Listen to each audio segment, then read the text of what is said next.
But yeah, let's see if I can finish this. No, it is, Asa. 65 streams! It's the biggest watch streak I've seen yet.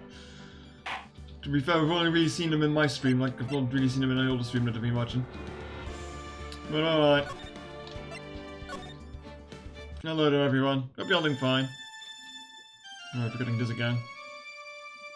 Chat, you never asked me, what song is this? Like, I know the tune, but I don't know the name. How did I get into this mess? It's far enough. You can't run forever, Mr. Phoenix, right? Evil-ass judge. What have I done wrong? Can it allow you to go on like this? But I'm just a simple defense attorney. Silence. You are no longer worthy of your title. Moonlight Sonata? No way, right? Don't think it is.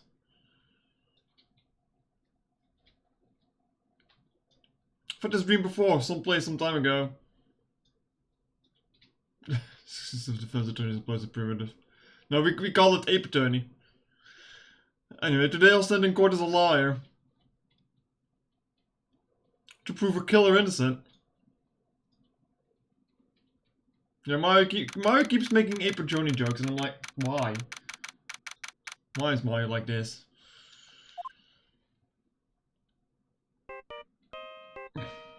Right.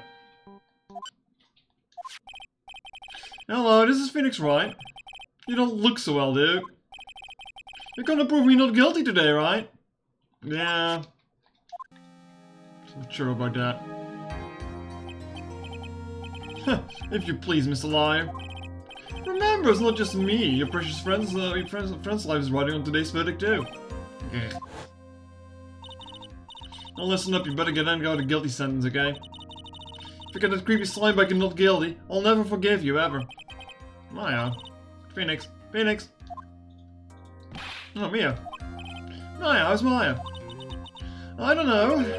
You don't know? She hasn't tried to chill with me since yesterday. Mia, what am I supposed to do? Well, like I said, for although at the worst of times I only have to force your biggest smiles. But you can't give up, there's still some hope left. Ready to get that glass? Don't worry about it. Maya should know since she's German. I don't know, do you know your classical music? She's looking at me like an idiot, so probably not. Stop it please, there's nothing left. Not here, not anyway.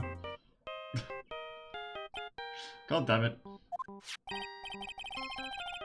Ah, it's cursing God again. Really? Leave me alone? Look, don't call me anymore, I mean it. You real mean, pal. Ah, Gumshoe. I'm really, really sorry. Where are you? They let me join the investigation team when we're chasing after the killer, pal. Then, you have some sort of lead? Sorry, but right now I've got 0 leads on the guy. But we're not going to give up. Gumshoe.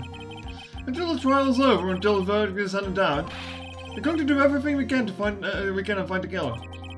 If we can get Maya out, then you can get the guilty verdict he deserves, pal. That's true. Go do that if they find Maya first. You got that. So you have to do whatever you can to make the trial last longer. Have to make the trial last longer? Oh no, my poor voice. If you go with Mr. Edward with everything you've got, then you two can draw it out. Oh, now I get it. I believe in you, pal. You and Mr. Edward can do it. It's one of the few classical pieces you can immediately place the name of. Well, I mean, it is a famous one, and you hear it everywhere. So, I mean, it checks out. Thing is, though, for as much as I hear it everywhere, like, I don't know what the actual song of it, or the name of it is. Goes for a lot of classical music, to be honest. So, leaving us. We're going to give it all we got, just like you. Got it. Thanks, Gumshoe. Give me a second.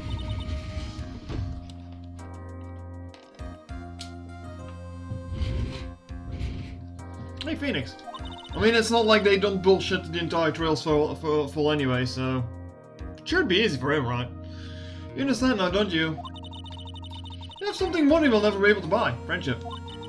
It's the strongest weapon in the world, and you have it in abundance. Yeah. Looks like we're coming to the end. I have to make the trial as long as I can. Gumshoe will come true, I know it.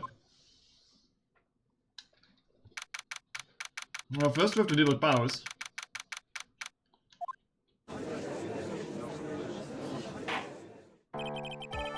Court is now in session for the trial of Matt Engard.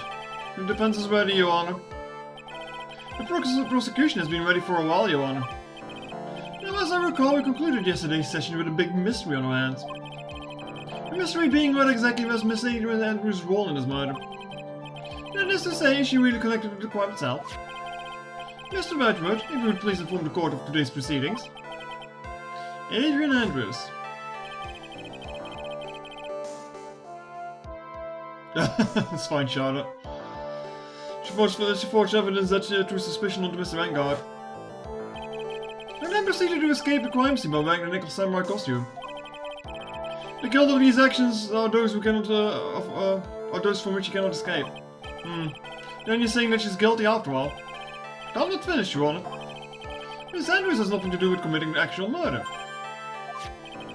I would like to direct the court's attention to this card. What is that? Looks like a shell. This is the calling card of a certain assassin. Assassin, you say? Yes, Juan Corrido was probably killed by a professional assassin.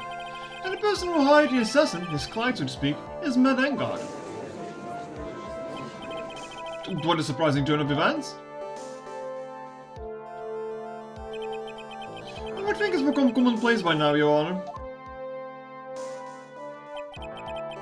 I know what's going on this time. So I know that everything Edward has said is true. But we still have to hold out as long as we can. At least until Maya's safe and sound. I wonder how the trial will turn out today. Now then, please call your first witness, Mr. Edgeworth. The prosecution calls the defendant's mentor, Miss Will Powers, to the stand. Poor guy. Now then, witness, your name and occupation, please. Okay. I'm, Will Powers. I'm a poor underpaid action star. And what's your relation to the defendant? Well, that's... I guess some sort of a lousy mentor to him in a way, yeah. Mr. Powers, please, you don't need to put yourself down so much. Oh, sorry. Well, but I'm just kind of a nothing sort of guy. On the night of the murder, you visited the defendant's room. Is this correct? Yes. I didn't know that. But you know, I didn't actually get to see Matt when I went. All you need to do is answer what you asked. Now then, I would like you to please testify about when you went to Mr. Engard's room. Okay, sure.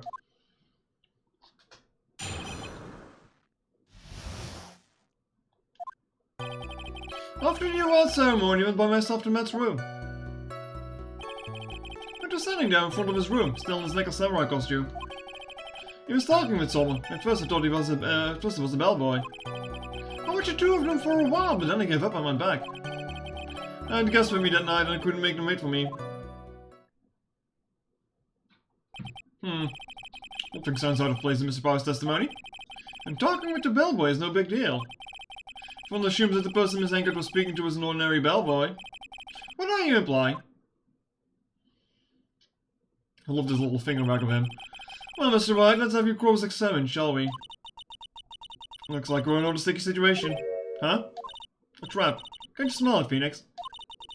But for us to find out more, we're just going to have to charge in head first, right?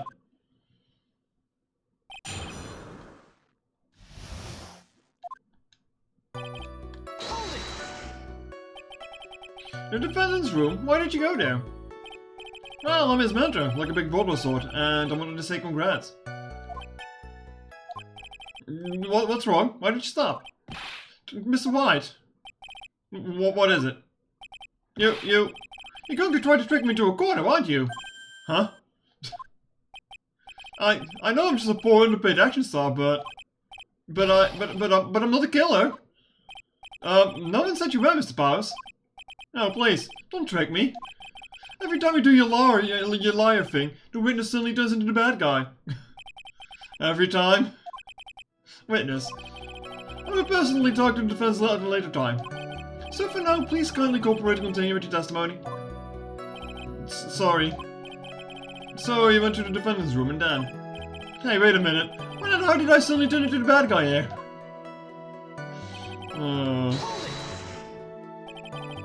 Are you sure that was Matt Vanguard?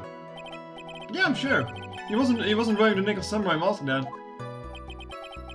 If that's the case, then he really can't be mistaken. And? What was the defendant doing, standing in front of his own room?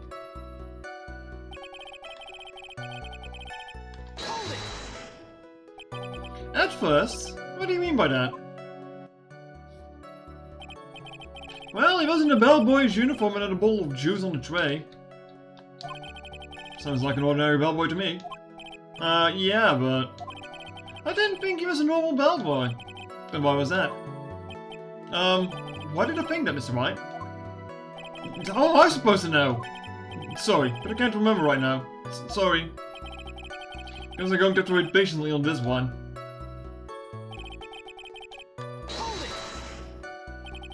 You saw the two of them, the bellboy and the defendant, together, correct? Yeah, the bellboy just wanted to say congrats. And while you were watching the two of them, did you notice anything strange? You know, I did feel something weird.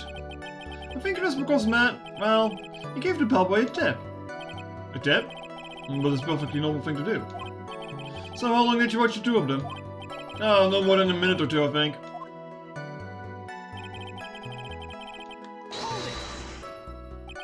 So who are these guests you're talking about?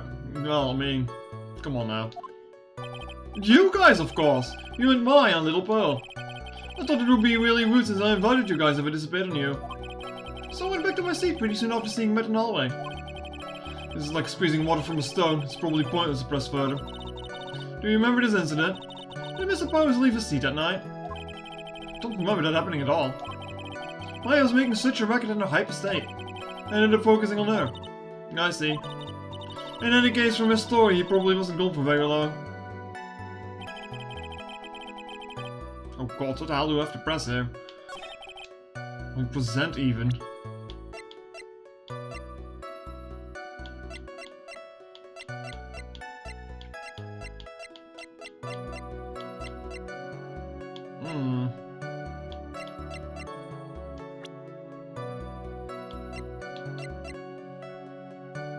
Oh, wait a minute.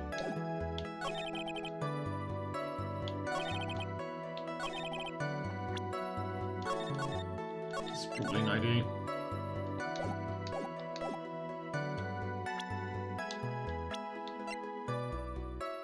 Objection! Okay, no.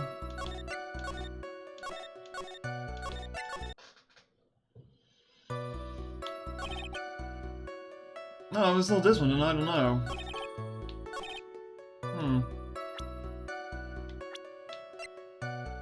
Objection!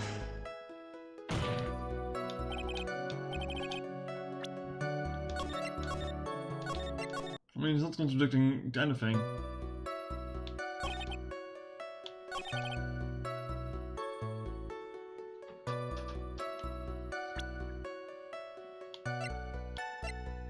I mean, I don't really have anything,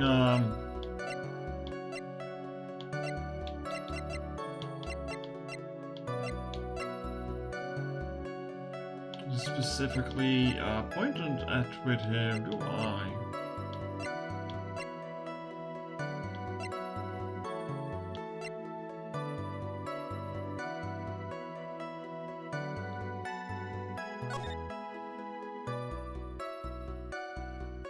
No, it is before the murder. Was it?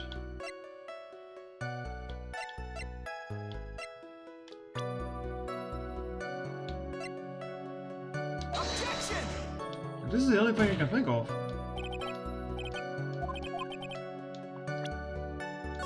It's already time to press the magic button here.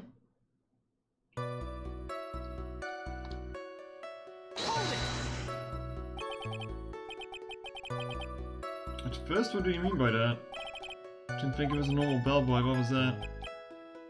Why did I think that? How am I supposed to know? Hey, wait a second. Actually, Mr. Powers, only a few minutes ago he stated... you know, I did feel something weird. I think it was because Matt, well, he gave the bellboy a tip. Actually, what kind of bullshit is this? Like, I already pressed this, and all of a sudden I press it again and it's different. Or I was supposed to press it again. Huh? Could it be that he felt something strange about the tip-giving incident itself? Ah, yeah, that's it. You really know your job. Mr. Redruth? Yes, Your Honor. This bellboy, it wasn't an ordinary one, was he? Perhaps you should let the witness tell us. Very well. Mr. Post, please amend your testimony. You mean about the bellboy, right?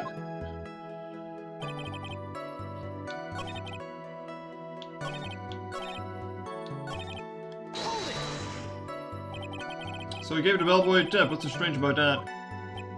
Oh, well, you see, that's not a poor penny pincher like me. I was trying to figure out how much it was because the tip really shocked me. But how much it was? But this was something even more surprising happened. The bellboy was putting the tip he got in his pocket. And that's when I got my first good look at the guy's face. I was really shocked. I'm afraid I don't follow at all. Sounds like Mr. Powers was surprised twice by this event. I wonder which of these shocking moments I should ask about. What was so shocking about the bellboy's face, Mr. Powers? Well, he wasn't exactly a boy, more like an old gramps. I hope you know that discrimination towards old men is a no-no on my court. No, that's not what I meant at all.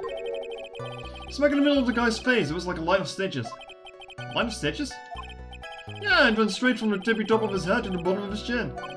It was like he had a thread that snapped, all the stuff in his head would come spilling out. Ah!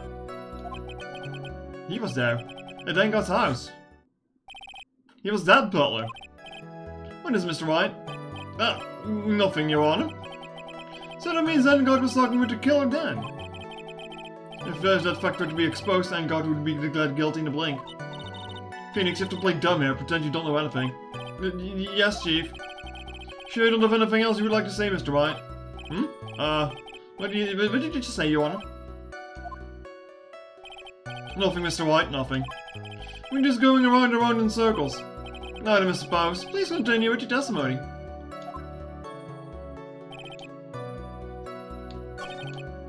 How much was it there?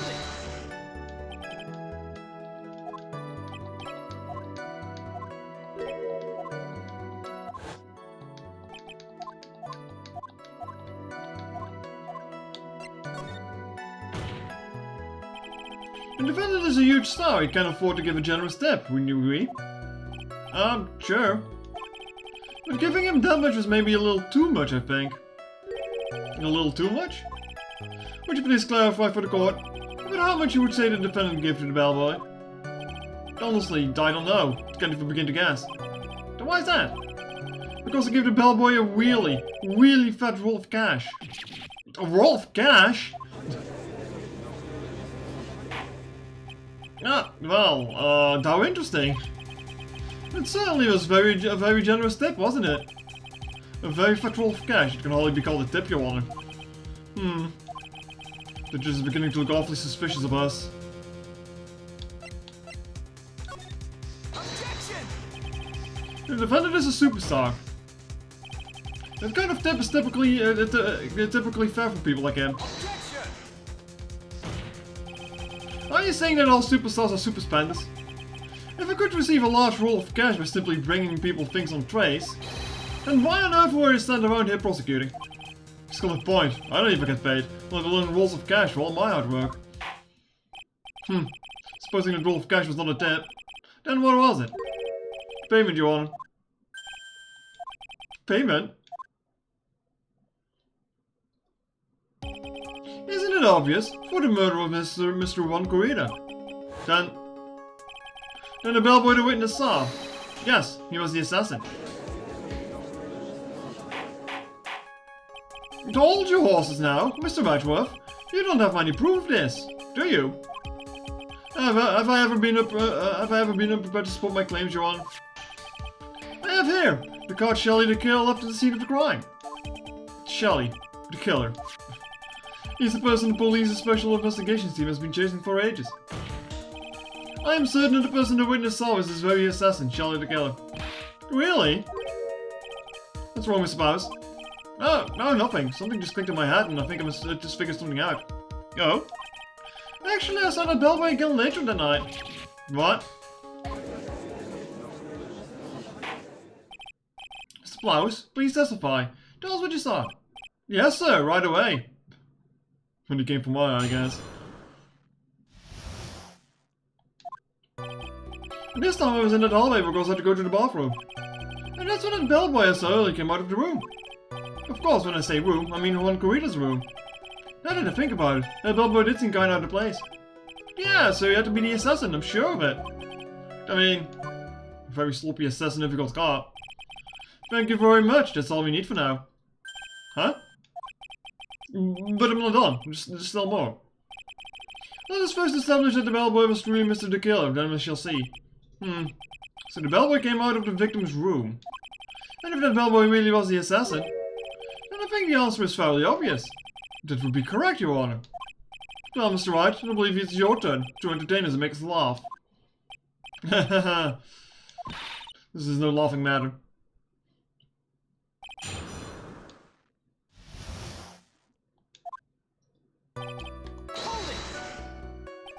And what time was it? Well, I don't remember. The award ceremony ended around 8, right? And I went to Matt's room pretty soon after that. And then I came back. And then I went to the bathroom. I guess maybe it was around 8 to 10 PM by the time. You're not one for details, are you, Mr. Powers? Sorry. I thought I could maybe catch Matt and send me congrats.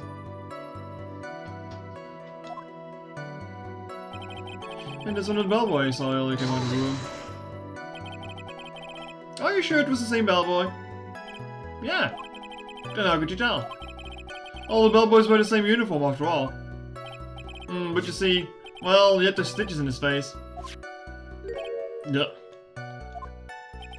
So I'm sure it's the same guy that was talking with Matt. So which room did the bellboy come out of? The victim's room, huh? Yeah, the one with all the really pretty flowers and teddy bears. It was one's room, alright. Well, it's kind of described by screwed I am. Let's continue with the testimony, shall we? Now that I think about it, the bellboy did some kind of out of place. So what exactly was so out of place about him? Right. Why the insipid grin? Maybe because I have no idea what damaging thing he's going to say next? Oh well, the bellboy was empty-handed. Empty-handed? The bellboy was one of those room service people, right? But he wasn't pushing a cart and he wasn't holding a tray either. You could call it a little strange too, wouldn't you? I agree that this is a bit strange, Mr. Powers. But is it really that unusual for a bellboy to be empty-handed? What should I do? Should I let Mr. Powers' testimony slide or try to pull a fast one? There's nothing strange or unusual about an empty-handed bellboy. But there really is. There really isn't. If you two are done being school children, the bellboys are for room service. There's no reason for them to be empty-handed ever. Your Honor, I ask you not to re-witness this previous state or to be supplanted with this new one. Thanks, Wolf. Are you going to do whatever you can to make the bellboy look suspicious? I mean, if he delivered stuff there, then like he would be empty-handed, right? I see, very well. This court recognizes and grants the prosecution's request. Mr. Powers, if you could amend your testimony, please. Yes, sir.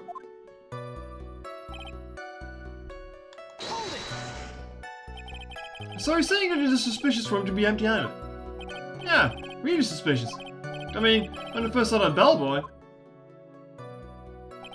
he was holding a tray in his hand.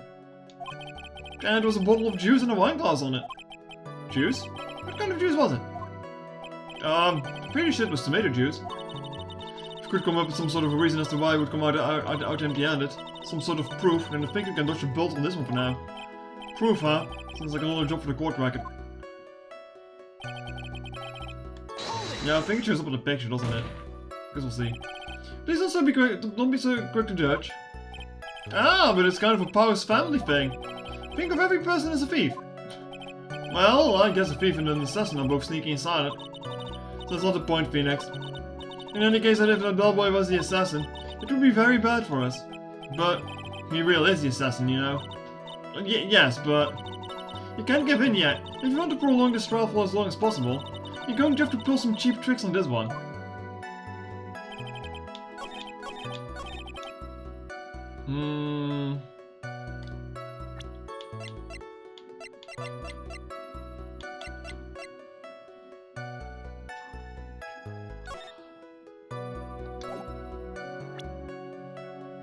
Objection!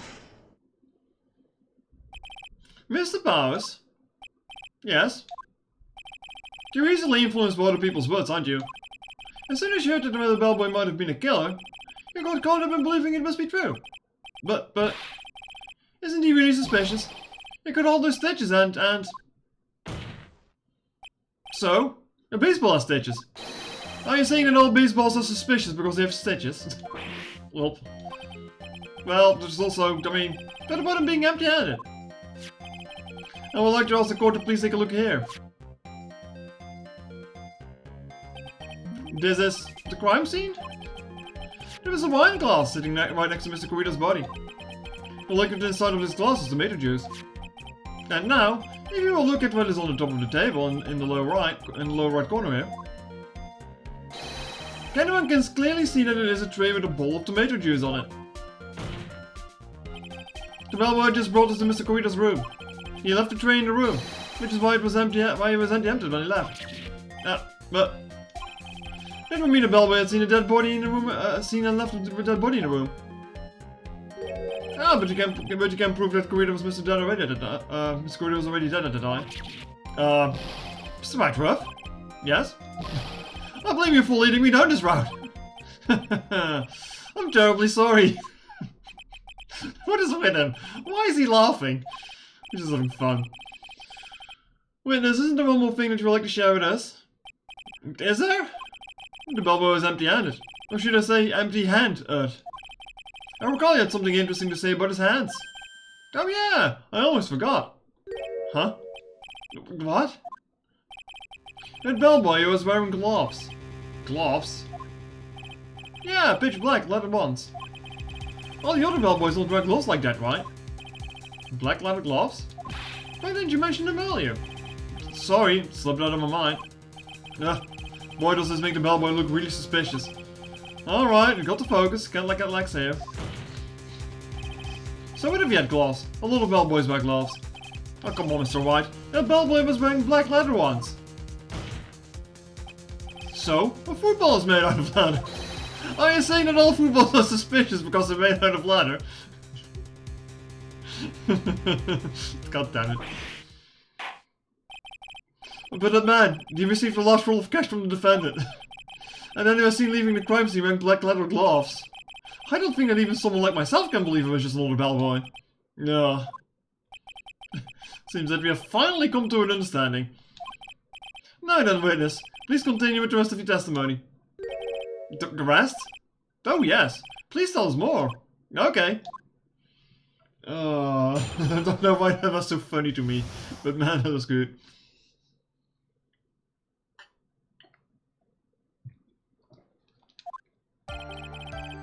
After leaving in one's room, the bellboy went and knocked on Matt's door just like that. He gave something to the person inside of the room. Then the old guy just left without going into the room. After that, I went to the bathroom and went back to my seat. So the bellboy, after leaving the crime scene, next went to the defendant's room? Yeah, I kinda saw that by accident. Some accident. I'd say you saw too much. It really was a sloppy assassin, wasn't it? And all of it was suspicious to high heaven. I think it's safe to say that we can no longer consider this bellboy to be normal. Now then, let's get started, shall we? Mr. Wright, your cross-examination, please. Yes, Your Honor. Football accepts rolls of cash. Are you saying all footballs are suspicious because they accept rolls of cash? Can I be a footballer and accept rolls of cash? Since what you saw while you were busy spying. Excuse me? That may be a poor underpaid action star, but even I wouldn't stoop to spying. Well, I think the point is where did you watch all of this from, Mr. Powers? Oh, from sort of the bathroom with my left eye, in sort of a sneaky spy-like. I knew you were spying. Please, does it really matter if he was doing it over or underhandedly? What did the bellboy do next? That's all I care about to know. I said, hold it. Okay. That's better. What kind of statement is that? Please elaborate and give us a few more details. Oh, okay. Should probably ask him only one question at one time. Asking him about this something? Yeah, I guess. He gave something to this person? Yeah. And what was this something? Hahaha. If I remembered what it was, I wouldn't be calling it a something, wouldn't I? But this implies that something was removed from the scene of the crime.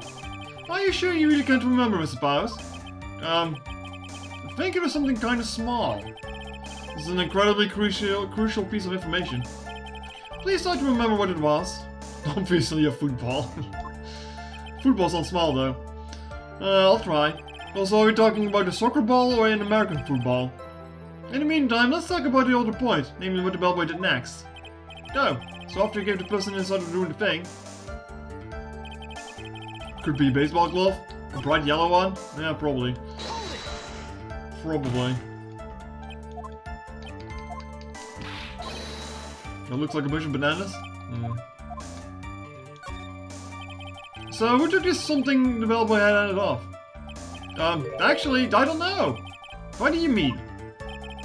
I'm sorry, but I only saw the person's arm. All you know. Then you're saying you didn't see the person's face? Yeah. I would like to summarize the testimony up until this point, if you don't mind. When the bellboy left the crime scene, he immediately went to the defendant's room. There he handed a small item of some sort to the person inside. As for the person who received the item, all he could see was the person's arm. Yes. It was just like that. Mr. Redruff, is all of this really all that important? Of course, Your Honor. I think this is of the utmost importance. This is when whatever was removed from the crime scene was handed over to the client. Suppose, please try to remember what it was the bellboy handed off. Well, let's see. I think it was no. If you remember, please add it to your testimony. Yes, sir. Some sort of wooden statue? I swear to God if it's the thinker somehow. A statue? Yeah, kinda look like one, I guess. So, if I saw the actual thing again, I'd probably remember, you know. Looks like for this stroll to proceed, I'm going to have to come up with whatever the statue thing is and show it to him. The thinker strikes again, imagine. I'm surprised he didn't make a callback to that yet. I mean, I guess I kinda did with the clock going off. And I'm being scared about it. Going to have to push your instinct on this one and take a chance, Phoenix. Try, Mr. Powers. Let's continue with your testimony. What did the bellboy do after that? I mean, I probably got something. I don't think it's made out of wood, however. I can try.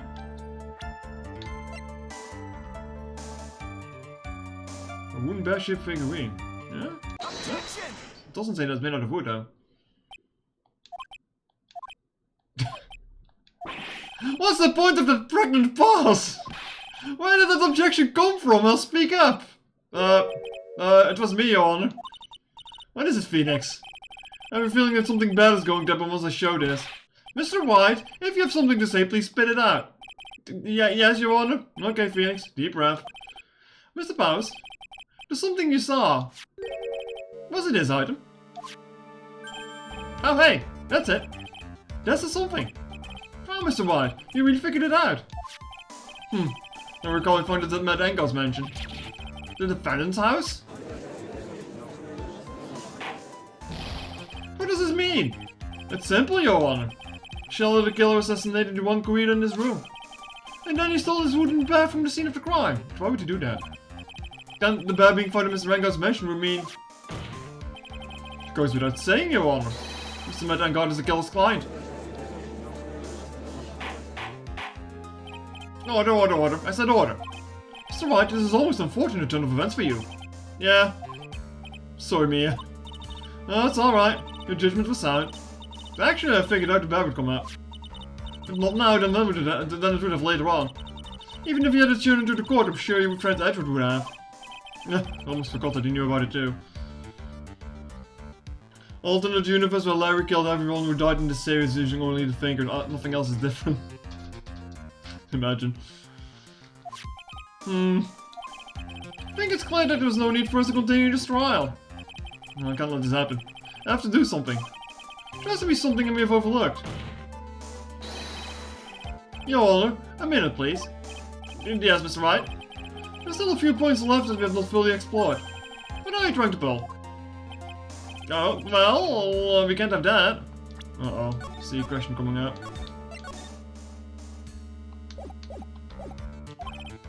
Alright, Mr. Wright, what questionable point would you like to explore further?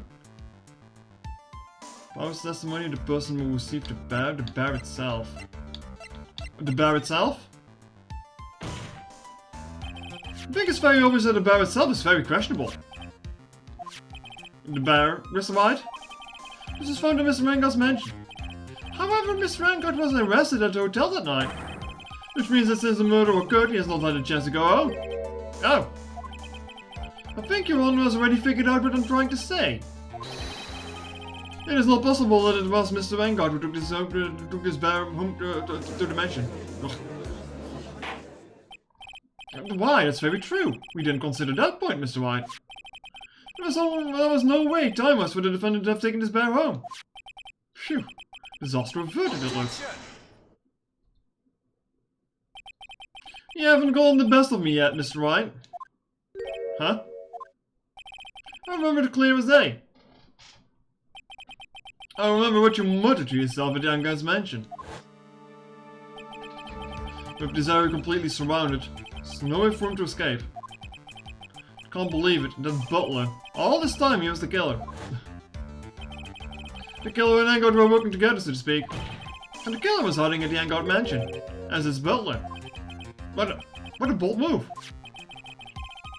The bear figurine was brought back to Angard mansion by the killer himself. Why did he end it off then first? When it looked like he was about to be arrested, Angard had him do so. I assume because it would have been bad if the police found it during their investigation. I mean, that begs the question, why bring the bear in to begin with? Well, Mr. Wright, you've been quiet for a while now. It's too much. There's anything I can attack at all. I have to try. I have to find something else. What really do now, Mr. White? Do you plan to... I plan to expose a clearly shaky place in Mr. Power's testimony. What? There's still another one. There is indeed, Your Honor. And it's quite a questionable point. What are you trying to pull? Oh, well, we can't have that.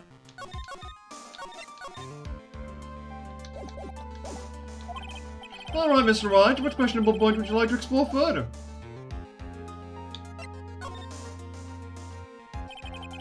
There was one thing in Mr. Power's testimony that was very unclear. You see, His Honor, this is actually a football. And that is the identity of the person who received the bear. He gave something to the person inside of the room. I'm sorry, but I only saw the person's arm. As long as we don't know who it was that took the bear. We can't be sure if... Ah!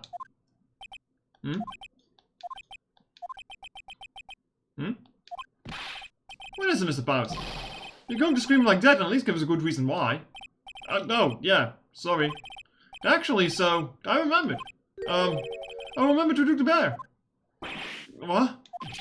Really? I mean, I only saw his arm. But, the arm. It was a Nickel Samurai's arm, I swear it. You've got to be kidding. Are you sure of that, Mr. Powers? Yeah, I'm sure it was a Nickel Samurai. Order. Then again, why steal the bear? Looks like such a weird point. Like, why would you steal it? Looks like you've dug your own grave yet again. How many times is that today? I've lost count. So the person who took in this little bear was a Nickel Samurai. And as we all know, Matt Angard is a Nickel Samurai.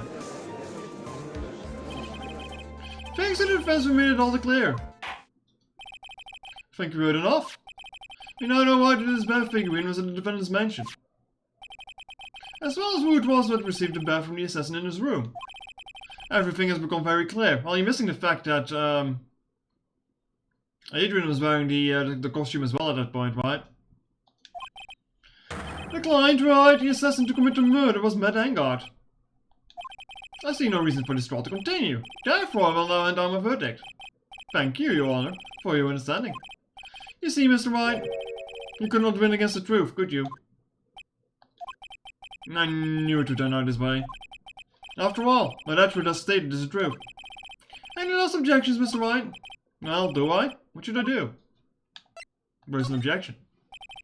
I will now raise my foot. There's only one way for me to drag this trail out. The only thing I have left is this one dirty trick.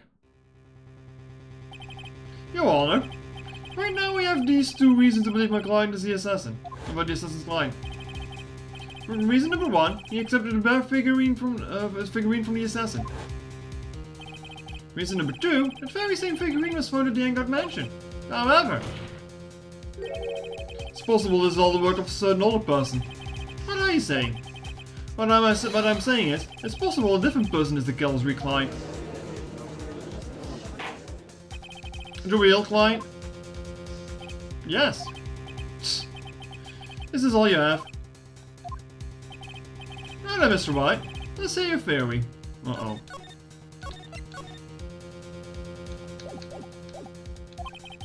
Who do you say is the killer's real client, and therefore the real murderer?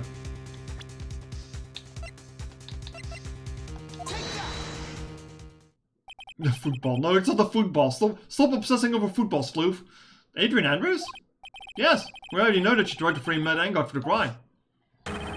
By wearing the spare nickel samurai costume. Ah! Then the nickel samurai's arm that I saw, that could have very well been Miss Andrews. What about Mr. Engard? If you would please recall yesterday's testimony. The defendant was taking a nap during the break period. That's right. Then, he's finding his figurine in Mr. Engard's mansion. It was a well-laid trap set by Miss Andrews. Mr. Edgeworth, what is your opinion on this?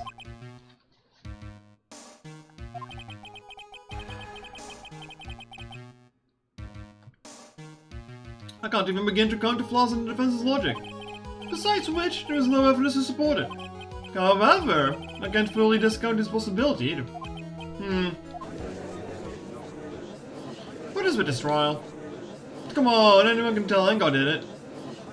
I can't believe the defense would go so far to pin the guilt on someone else. Yeah, unbelievable. It's not something pretty. It's murder of all things. Man, at this point I'm just kind of wondering what the fallout of this trial is going to be, because he's trying his darndest to prove that Engard is innocent. But by the end of it, it's going to be turning out that he's a killer. So, are people like going to be upset with Phoenix for this? This is to save Maya. This is to save Maya. Even if the whole world turns against me, this is one fight I can't give up on. Order, order, order. All disruptive parties will be forced to leave the courtroom. Your Honor. League of Legends. Right now. For the benefit of the defense, I'm willing to play along with this what-if game. This what-if game, Mr. Edgeworth? The prosecution is prepared to challenge the defense's theory. Mr. Wright, even you must have thought it was strange and wonder. Do it for her. Why would the criminal want this little wooden bear? He's right. The killer did especially bring that bear to Engard right away. Why do you ask? Is there something special about it? Absolutely. And I'm sure that once the court knows its significance, the true killer's identity will become crystal clear. Your Honor, the prosecution calls upon a witness who will clear all doubts against Mr. Andrews. And who would that be? It's quite simple, Your Honor. It's Mr. Adrian Andrews herself. Didn't expect to see her again. I see. Well then, the court will take a short 10-minute recess. Prosecution will prepare its witness in the time. Yes, Your Honor.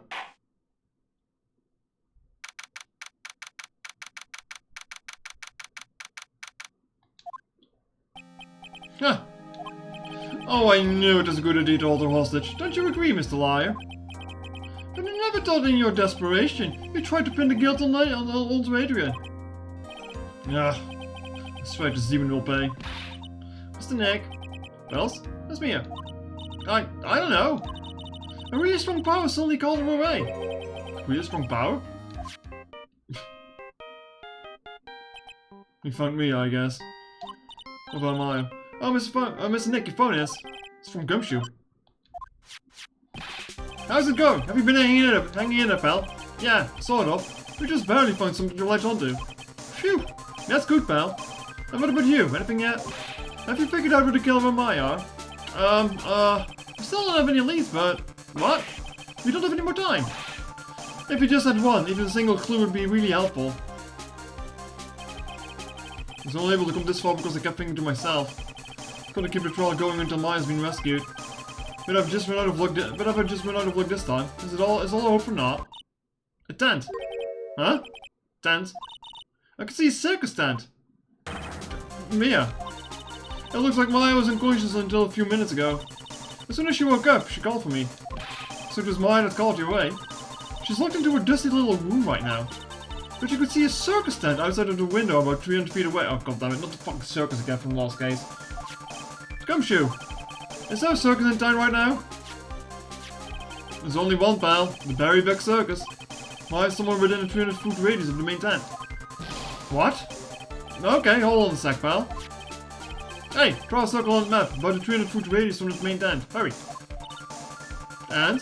I could see a mailbox under the window just outside. Gumshoe, there's also a mailbox. Okay, what else? What else, Mia?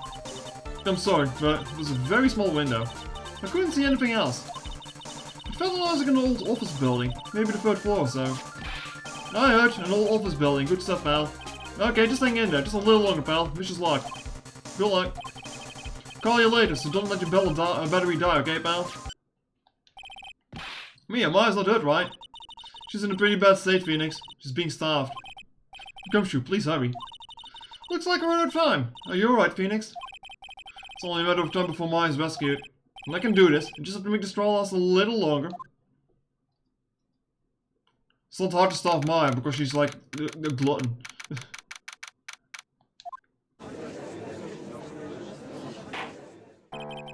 Court will now reconvene. The killer, the man who murdered the victim, handed this to his client. From this, only one obvious question arises. Why this particular item? I believe the answer to that question will provide us with the name of the real culprit. Now then, the prosecution calls for the defendant's manager, Adrian Andrews, to the stand. She's called Potato for a reason. Why's she called that? Currently, the witness is accused of tampering and obstruction of justice. However, you have been called to the witness stand today to ascertain who exactly is guilty of the murder. I understand. Very good. Now, have you ever seen this bear before, Miss Andrews? Of course I have. You have seen it before? That's right. It's only natural that the witness has. Miss Andrews, could you please enlighten the court to this bear's secrets? Alright. Why does she... I guess she gave it away. I thought you said Mayu. I mean, Mayu is also a bit of a glutton. I guess it checks out. So it's like only one letter of Mayu. Checks out. Then she grew fond of herself in the Shrine Maiden's outfit, so it checks out even more. Actually, this is an elaborate puzzle. If you know the correct order, it can be taken apart on one piece at a time. In its center is a small cavity, with just enough room to store a small item. Because of its complexity, if you don't know the order, you can't open the bear. You really can tell it's a small jewelry box by just looking at it. Oh, that's a drawing ID. Draw yourself in Maya's outfit. So this figurine, is it a container of some sort, is it? Yes, looks can be deceiving, don't you agree? Yes, this is superb craftsmanship. Oh yes, I nearly forgot. You may begin cross-examination, Mr. Wright. Looks like there was really something to the bear after all.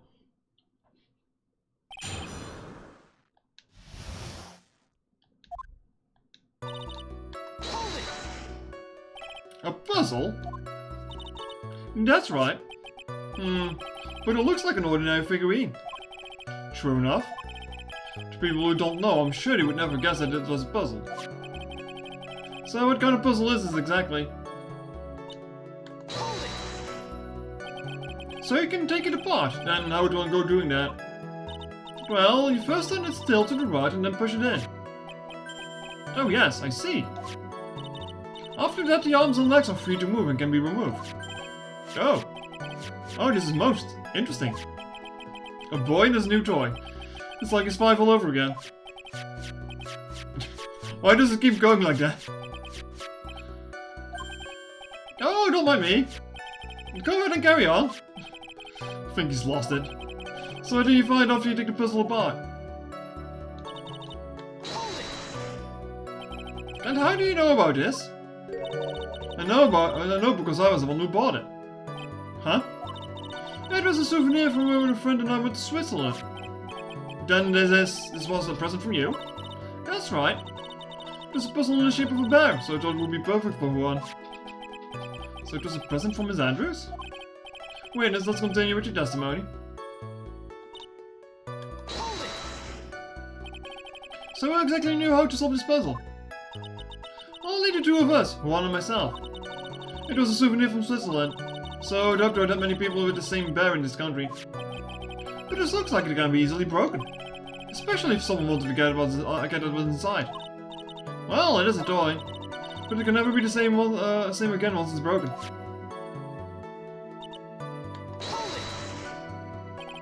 Who else knows that this bear is actually a small container or jewelry box? I never told anyone. And as long as one never told anyone either, then only the two of us knew. The two of you, huh? And of course that means Mr. Rango didn't know, right? I think this is about all I'm going to get for now. Figurine updated. Well, Mr. Wright, I think even you have come to realize that there's only one very important fact we have uncovered, and that is this. This bear is actually a jewelry box. Now that we have agreed to this point, there's only one logical question that can come next, and that is this. What is inside of this box? What's inside? That's right. That's what we're going to find out next. Witness? Yes? You are the only one who can open this. Please.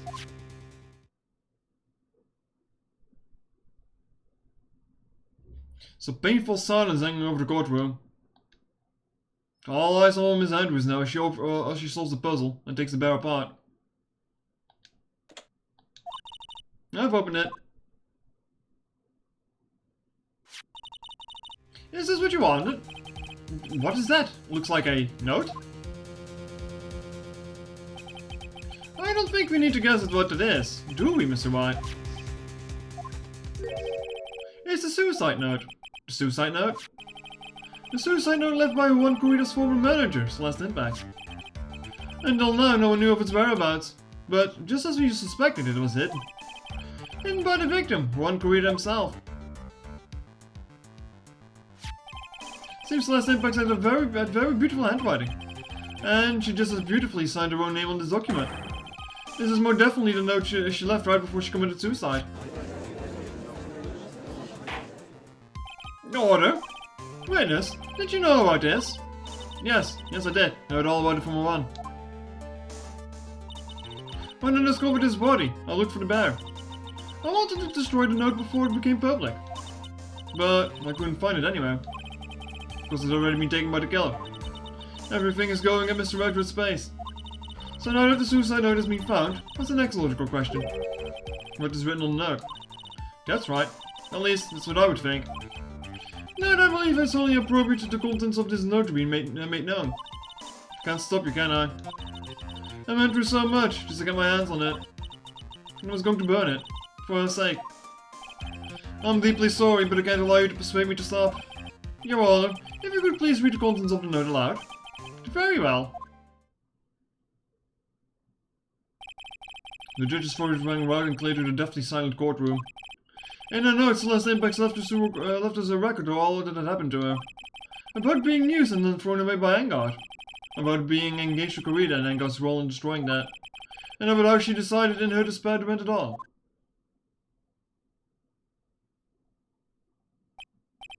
And that's all Ms. Impact had to say. There's one thing I would like to say here. The prosecution has no interest in slandering Mr. Engard. Then what? Our intention, Your Honor, is to establish a motive for murder.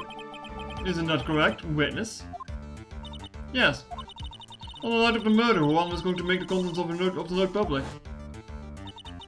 After the post-ceremony show, he was going to hold a press conference. To my word. My Vanguard values above all has his refreshing like a spring breeze image. Which is why I had to stop this note from being made public. At any cost. Can I read that thing? Or is it just a thing? It's Vanguard's fault that this woman killed herself. And this time he even went as far to kill someone to stop him from revealing that. How terrible! What a selfish person. I guess Rossline by lies out there will defend these creeps too. There's no room for doubt here. Okay, I can't read it. Mr. the Killer's client's goal was to obtain a suicide note. And the only person who needed this note that badly is the defendant. Let's not forget that the bear with the note inside was found in the defendant's house. It seems that we have come to the truth at last. The defendant's motives were entirely selfish. He deserves no sympathy from anyone. Ugh, I'm supposed to skip from this one. Why this station, Phoenix? Gumshoe hasn't called yet, so you know what you must do. I know. You have to carry on and buy him some more time. Okay, there are two deadly pieces of evidence, the figurine and the suicide note. Maybe somehow I can find a way out of this situation through one of those. The gavel's already in the judge's hand, Phoenix. Hurry. Suicide note or the figurine? Which one of these should I pursue?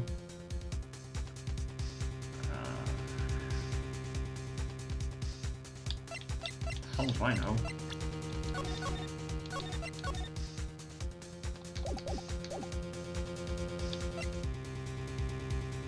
Suicide note?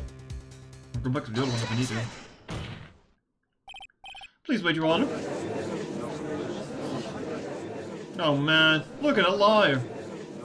He's still going at it. It's like he doesn't get it, he's trying to get a killer off the hook. I think Your Honor believes that Madame got killed in order to obtain this note. Yes, that is correct. But it seems a little strange. In fact, I think there's a contradiction here. The note was hidden by Mr. Corrida until the night of the murder. If that's the case, how did you know it was in the bear? I say that Madame could not have known it, but what was written on this note. Oh, I didn't think of it that way. Exactly. But I did think of it that way, and I thought it was rather strange. No one in the right mind would kill for a note without first knowing what it said. Order, order. You make a valid point, Mr. Wright. Mr. Wright, what is your opinion? It's just a flash, but I think I did rather well in this one. Unfortunately, I think he believes differently. I believe a show of appreciation is in order. Huh? The defense seems to be in love with wishing more to spare upon itself. I would like to direct the court's attention to this. What is that? It's a very small video camera, Your Honor. This type of camera is commonly used as a means of spying. Spying? What the? I thought the spy camera was in my possession. Madame and the victim both thought of the other as the biggest rival. They even went so far as to use this type of item to fight each other's weaknesses. And? The victim, Juan Corrida, was being spied on. His personal life is being watched by none other than Matt Engard. It's not like he lives in the hotel room alone, though. Order, order. Mr. Wright. Yes, Your Honor. You! Don't tell me you knew about your client's spying activities. Well, sort of. Sort of is an unacceptable answer, Mr. Wright. See, you're confused, Mr. Wright. You're probably thinking, but I have the camera that was in the stuffed bear's eye. But this camera that I have is not the same one. Last night I searched the victim's house on a hunch. Using this. Gumshoe's bug sweeper.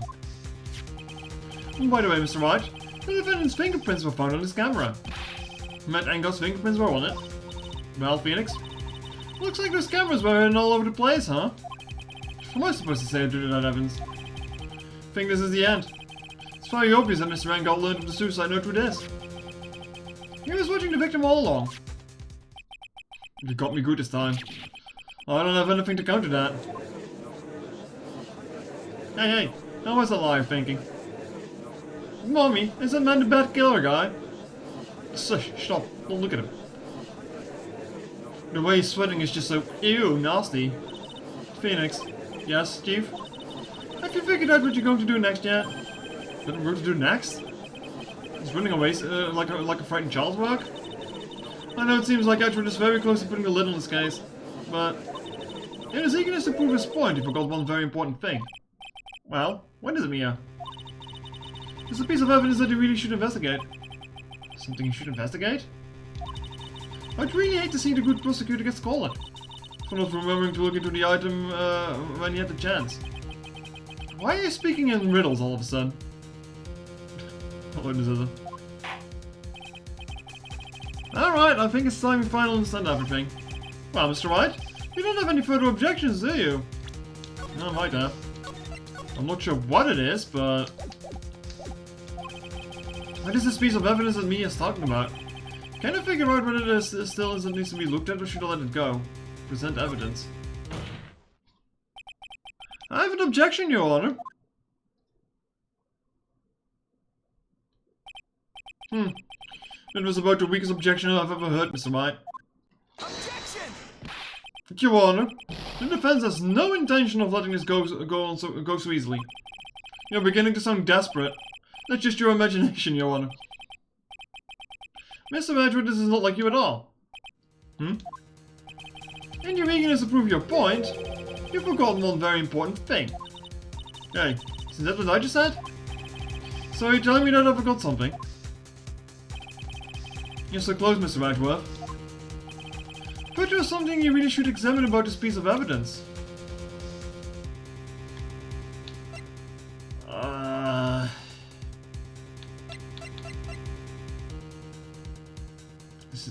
Is it the bear?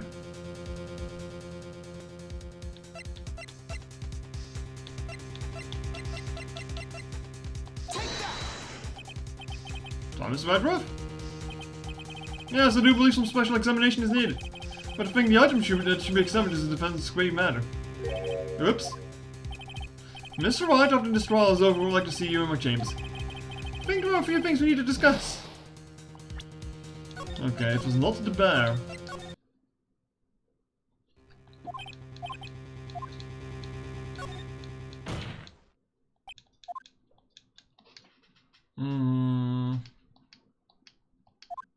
Objection!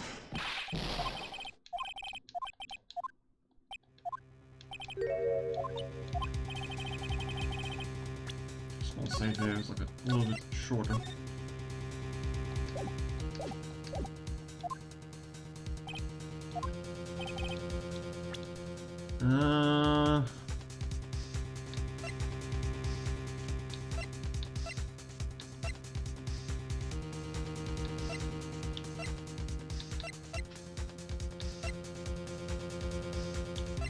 Transmit maybe? Thomas Whiteruff? To believe something is... okay, no, the badge obviously, it's not a badge. Come on now.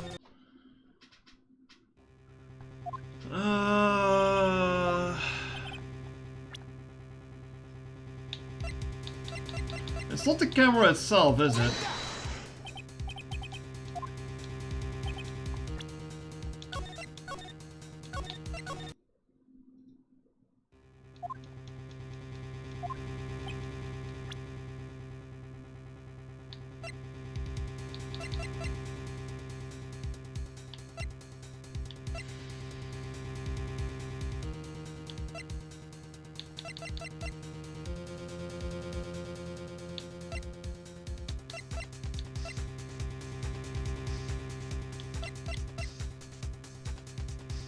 I mean, I can just present everything, but...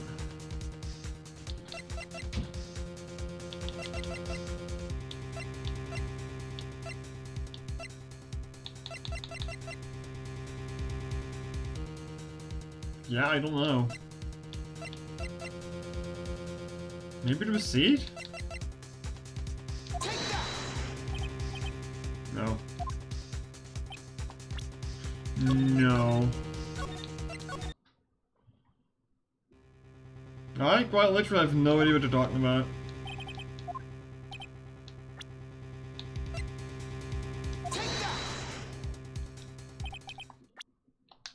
Is that Miss Impact's suicide note, right? Who knows? I mean, sure, the suicide note was found inside of this bear. But this bear was in my possession until only a few moments ago. Which means... I don't know what this means. The handwriting on the suicide note has yet to be analyzed. Oh. So? As to whether this pivotal piece of evidence was really written by Miss Impacts or not. Has yet to even be remotely confirmed.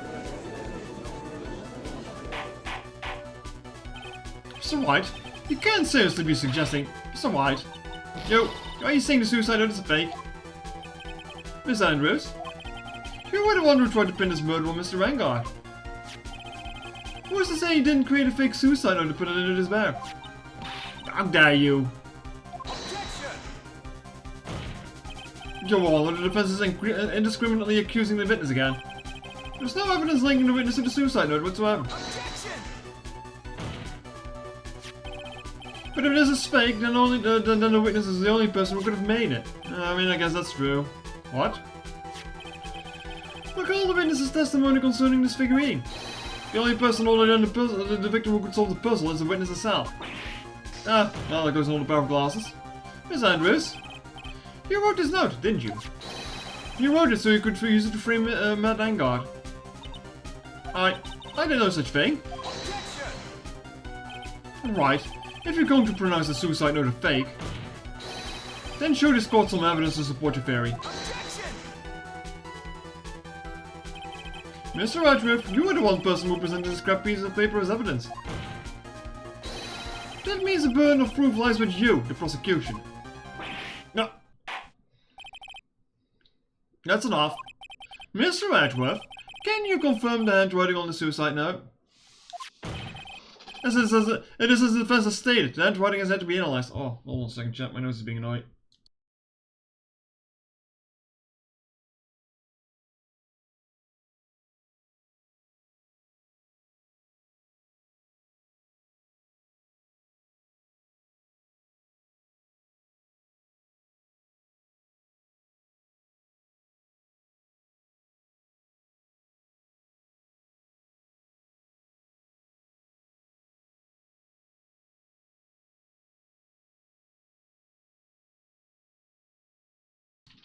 Sorry, chat. The handwriting has yet to be analyzed.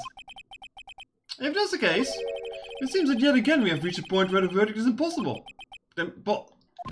That's impossible! This isn't good, Phoenix.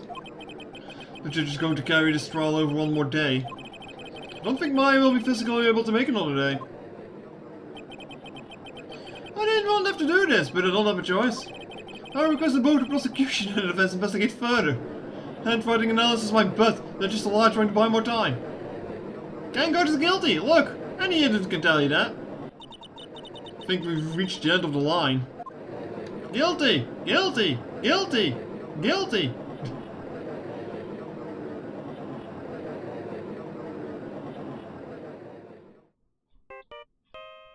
There we go. What does it sound? It's Gumshoe. Hello, Gumshoe? What's with him? And what's with the tie? Where's Maya? What happened to the killer? He, got away. What? I'm sorry, pal. I really am. I don't know what to say besides I'm sorry. I wish there's some way to make it up to you. I really do. God damn it.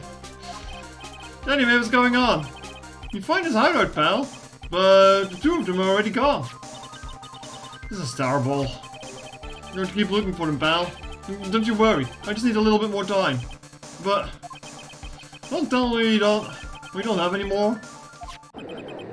You had one job. One job. Goddamn Gumshoe.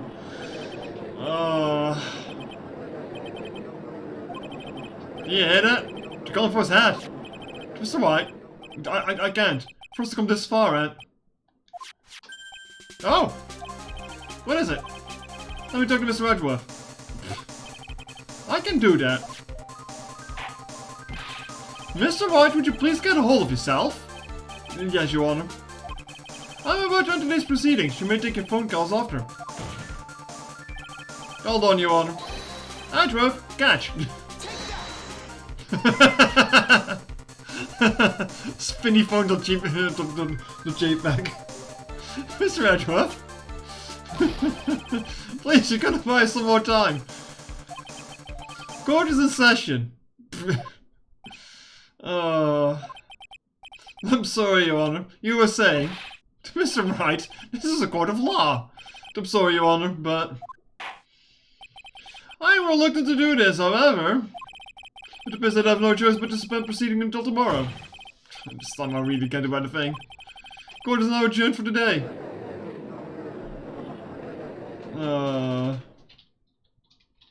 So fucking dumb. Please wait, Your Honor. Edgeworth? What is it, Mr. Edgeworth? I humbly request another 30 minutes of Your Honor's time. For what purpose? We can perform the necessary tests on this piece of evidence in the time. But can you really obtain your results in 30 minutes? I believe we can, Your Honor. But won't it be better if you adjourn for today and then reconvene tomorrow? 30 minutes. Please, Your Honor. That's all I'm asking for. Please, Your Honor. Very well. At the prosecution's request, this court will now take a 30-minute recess. But be advised that it will not allow any other recesses today. Not sure if this is helping or hurting us. The court will now take its final recess of the day. This case is a fucking mess.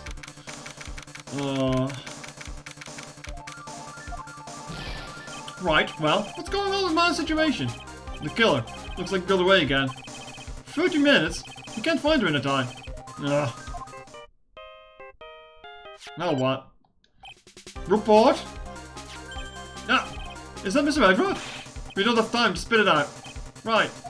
Looks like you just missed him, sir. The killer left a few things behind by accident in his rush to get away. A few things? Can you use any of them as evidence? Oh, I thought you asked, pal. I got the things he left with me right now on my way over. Really? That's odd.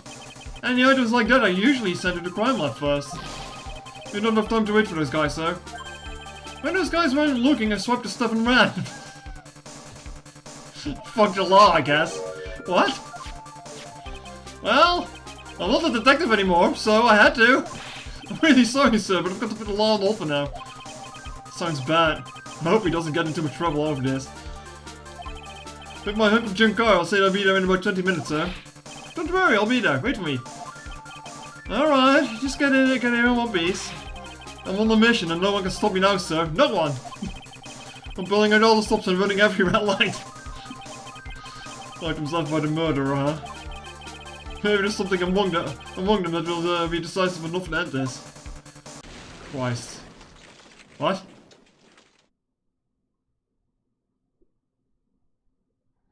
Hey, what's wrong? Detective Gumshoe, answer me! No one can stop me! God damn it! You had 2 jobs, and you fucked them both up! What happened?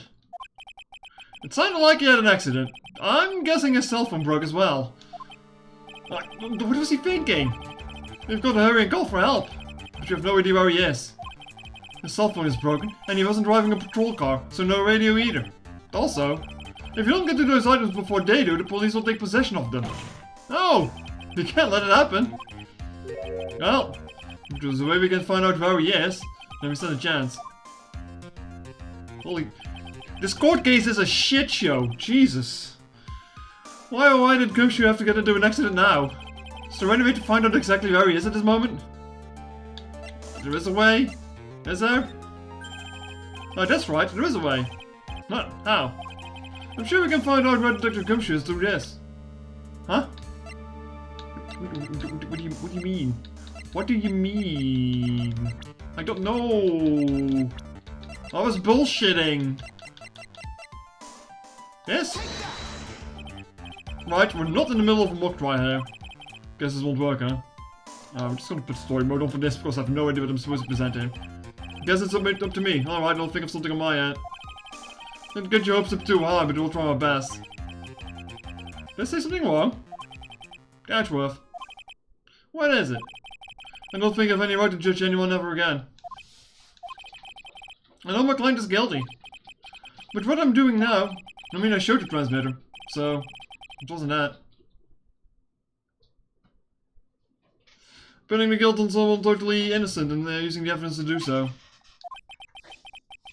Might be my turn to say. Defense attorney Phoenix Wright chooses death. Right. Doesn't suit someone like you to cry useless tears. Whether you did your job well or not. He looks so cute when he looks troubled. Can only be seen after the verdict had been decided. The verdict? It's Prosecutor Edgeworth here. Yes, bailiff? There was a phone call for you, sir. He said it was extremely urgent. You're probably finished with the handwriting analysis. I have to go take this call. In the meantime, think hard about what it is that you must do. To be continued.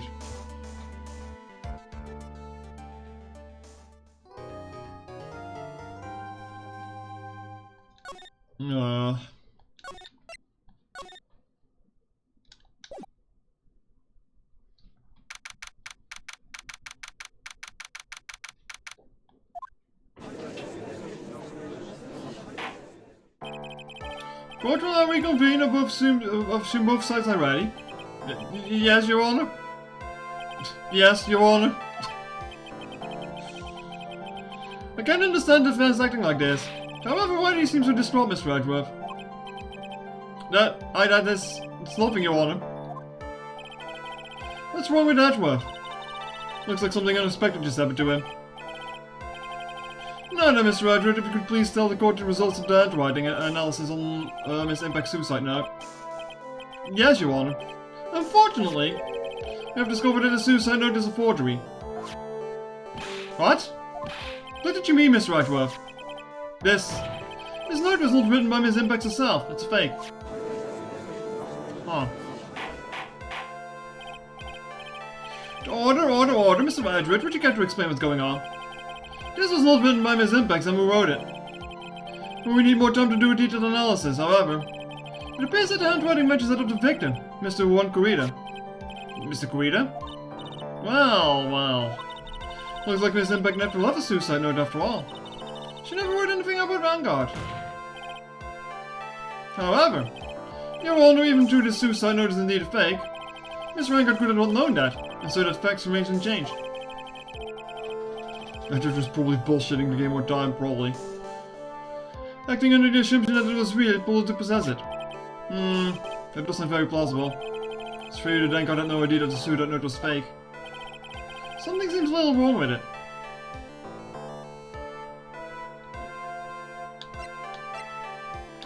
I don't bloody know. Grab my hand. Present evidence. The defense believes that the theory the prosecution has stated contradicts testimony.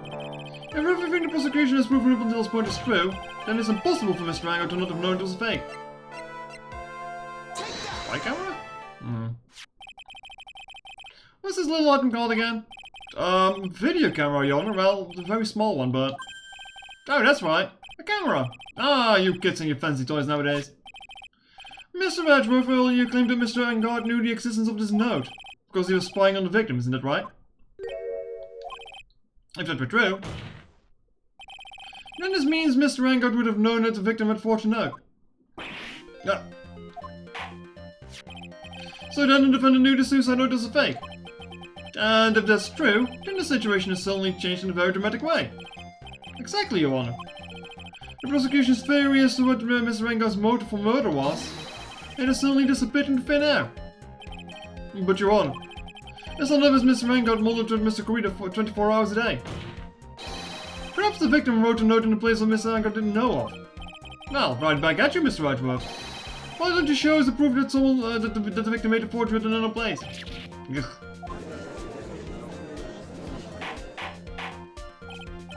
Order. Mr. Edgeworth, it looks like this time it's you who has dug his own grave. As I fake it. Huh? I should fake it? As I fake it came down to this after all. Mr. Edgeworth, you're not making any sense. When I heard the results of the handwriting analysis, I thought it might happen. The question is, what next? What next? If the prosecution can prove Mr. Vanguard's motive through the evidence, then we must prove it from another angle. Well, I agree with you there. Your Honor, the prosecution would like to call a witness to the stand at this time. Oh, well, that's fine. However, this witness is a little unusual. That's what's stuttering? This is not like him at all. Oh no. Unusual? What sort of witness is this person, Mr. Edgeworth? This witness is one who perfectly fit to answer all of the questions of who was it that hired Shelley the killer to commit the murder? That's impossible, wouldn't it? No such a person exists who can answer such a question without certainty. Yes, Mr. Edgeworth. Who is this witness? It is, yes? Go on, where is it? The man himself. Mr. Shelley the Killer. Oh, Mr. the Killer. What? Wait. Shelley the Killer? You mean... the killer? I mean, the assassin? Yes, Your Honor. He's coming here, to the witness stand? Well, yes, in a manner of speaking. I recognize that this is a very unusual circumstance, so I'll ask for your permission. Well, Mr. Wright? Yes? Is this alright with you? Do we have a choice here? No, don't save. Story mode. Can't really do much else with dragging this trial out. The defense has no objections, Your Honor. Oh, it was not a choice. I wonder if it's really alright to do this. Very well then, the prosecution calls the witness to the stand. Edgeworth. So no other way to left of us? Did they get them? No, witness. Your name and your occupation, please? What the fuck? What do you mean? What is this? Very good, sir. My name is Shelley the Killer and I'm a professional assassin. I say. What is going on here, Your Honor? How can you remain so calm? And what is the meaning of this two-way radio? Your Honor, it was delivered to me just now and it came with one condition. As long as you do not trace its source, Mr. the Killer will testify to this court. Chat, this is worse than a fucking parrot, I swear. So this must be what the urgent phone call he got us earlier was about. Oh no, this will not do. I cannot allow this in my court. First of all, we can't even be sure this is really Mr. the Killer himself. Witness, please present some sort of proof that you are in fact, Shelley the Killer. I understand. Please wait a second. Huh? I'm so hungry! Maya? Maya? The voice. Mr. Wright can't confirm anything from this. The defense has no objections to this person. We are satisfied that this man is indeed Shelley the Killer. Looks like we've run into yet another unexpected turn of events. I hate it when he says that. Well, it doesn't seem like we have too many choices under these circumstances, so... Now then, witness. There's one thing we'd like to confirm before we speak of anything else. And what would that be? At the request of a client, you've killed Mr. Juan Corrida. Is this correct? It is as you say. I did indeed kill Mr. Corrida. Yup. Now that we've answered that, let's move on to the name of your client. Very well. This is all just a bad dream. Yes, that's it. It's a bad dream. Shelley the Killer. What is he doing? What is he going to say? You can't just throw his client under the bus. Come on now. That's not professional at all. Something I must first state. To an assassin, nothing is more important than the trust between the client and himself. And that is the reason I'm here today on this witness stand. It is my wish that you grasp this concept before I give the name of my client. Mr. the Killer seems to be a very clever man. I always say he seems to be mocking us. Well, he may appear to be your enemy, Your Honor. Mr. the Killer is only stating the truth. He is no hypocrite. He has always stood by his one belief. You mean about this trust between his clients and himself thing? Seems to be a level of trust beyond the people like me can comprehend. Well, Mr. Wright, are you ready to cross-examine the witness? Yes, Your Honor. There's no way to know what's going next. Stay cool and collected, Phoenix. This is so fucking dumb. We can hear anything you have to say later. Can you please just tell us your clients? I don't think you understand your place, Mr. Attorney. I said this is something I must first state. Do you know what the word first means? Sorry. Go on. Well, the business is one witness you can't badger, Mr. Wright. It's only because you don't know about my situation.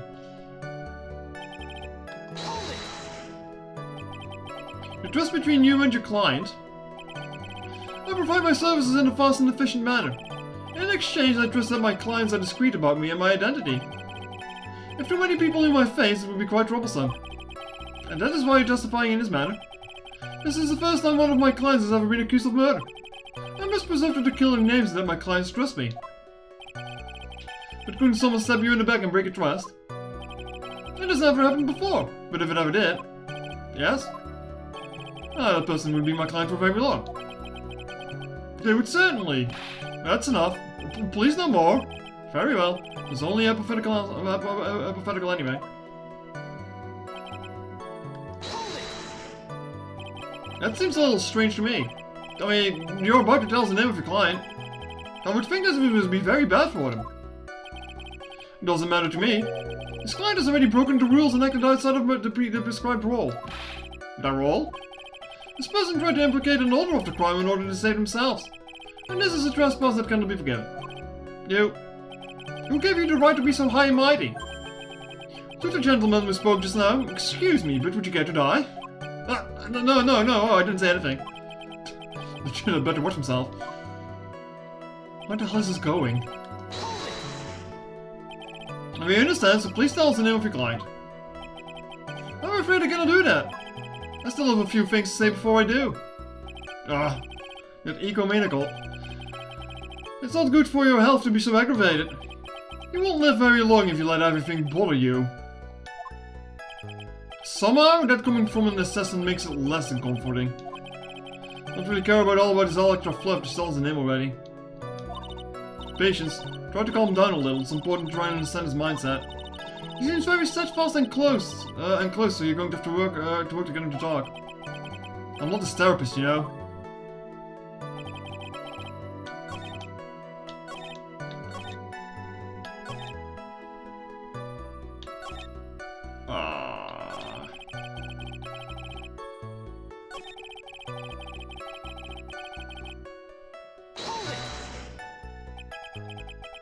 Just between you and your client for my service in the This is now the second time that something just like changes even after I've already pressed everything. Provide my service in a fast and efficient manner. I'm not a fan of when it happens. Because there's like no indicator that anything in the statement changed. In exchange, I just want my clients are discreet about me and my identity. So the roles and duties an assassin and his client are to carry out. I'm sorry, but I was wondering about something you just said. You said that your client had already broken the rules. A person who frames an order is the worst kind of human. And that's why you feel you can betray this person? I have no trust or no trust relation with a client that can't understand their assigned role. And smile like an assassin with a conscience. Who would have figured? Now then, everyone, do you think you can understand my logic? This case just keeps getting better and better. If you can't, then I'm afraid we can proceed. Everyone understands your point, I think. Really. In that case, I believe I'm prepared to disclose the information you seek. If it is crystal clear that you value trust over all else, I believe you already. Excellent. That just puts me back here anyway.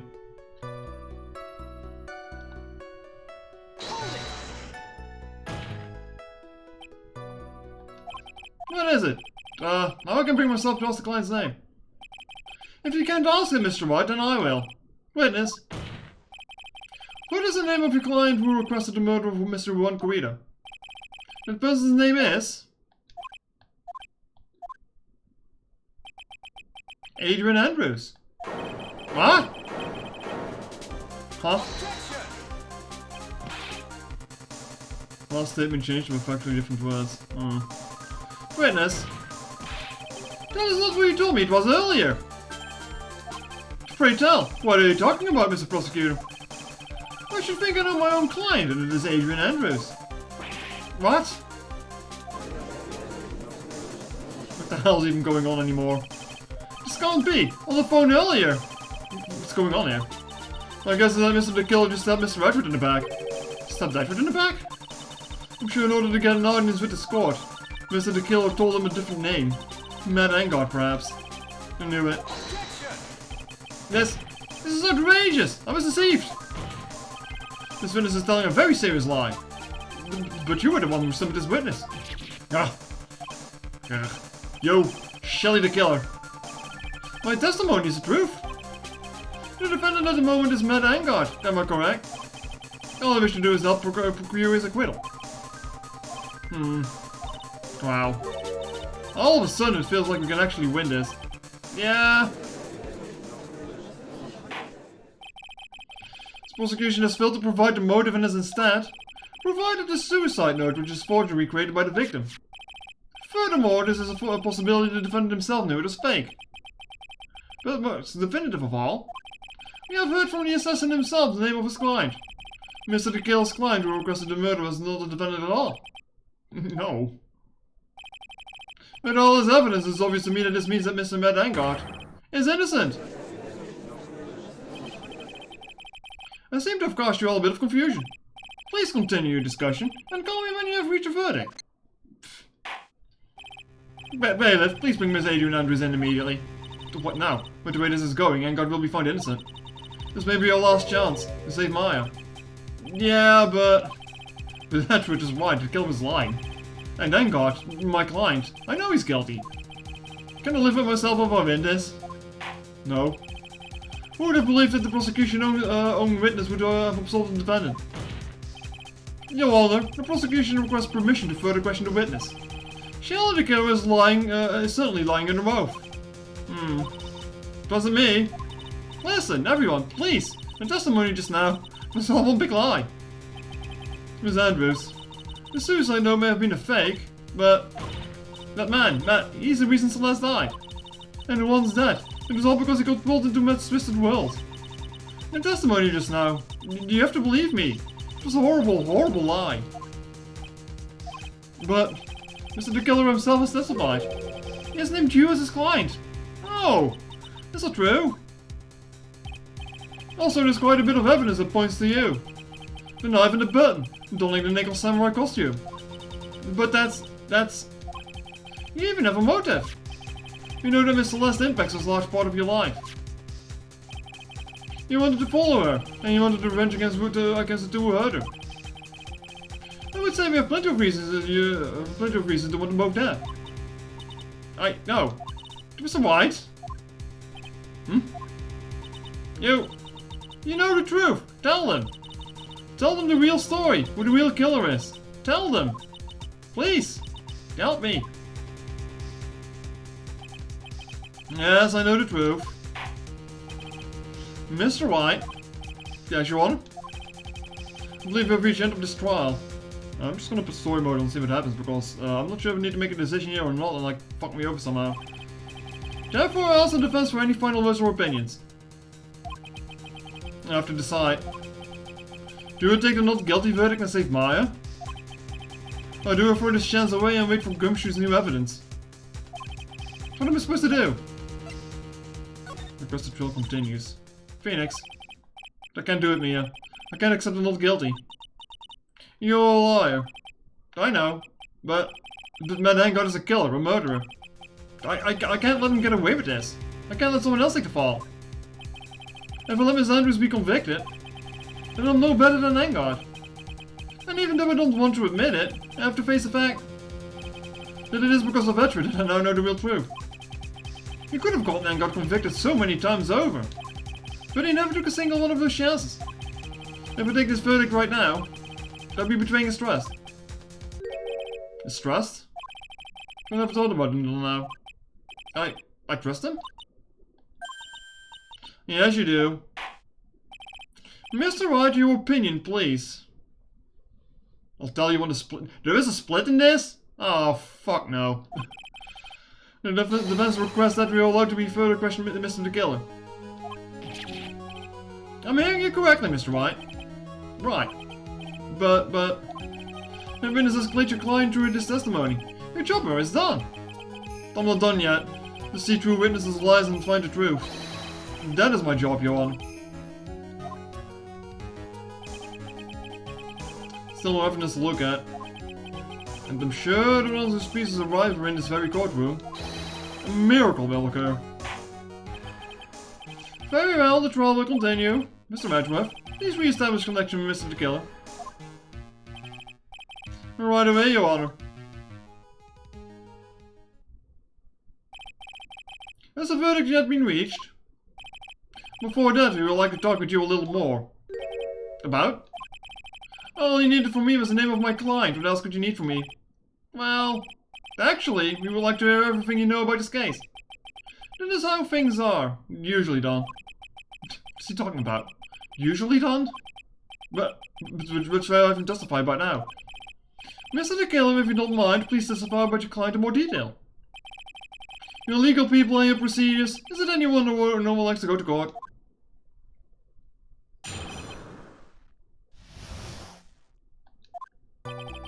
As I've already stated quite a few times, Adrian Andrews is my client. However, one thing I simply cannot overlook is tampering the scene of the crime.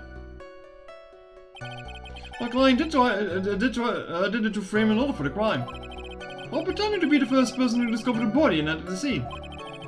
Adrian Andrews was already from the very beginning that Joan Corrida was dead. But even more appalling is the creation and planting of the knife and button. That is what I'm referring to when I said my client has broken my rules. It's the most unexpected turn of events. For the, 5th time now? However, this time everything has finally been revealed. Just a second, Your Honor. Yes, Mr. Edgeworth? We still have the cross-examination to do. But you don't need to question testimony like this. Do you, Mr. Wright? Ah, Your Honor, the defense will question the witness. As if I have a choice here. Huh? Why? What this witness has said is nothing but beneficial to the defense's case. If you scrutinize the testimony, then I'll expose the lies in that oh so beneficial testimony, I suppose. I don't understand what's going on anymore. That makes 2 of us. That makes 3 of us.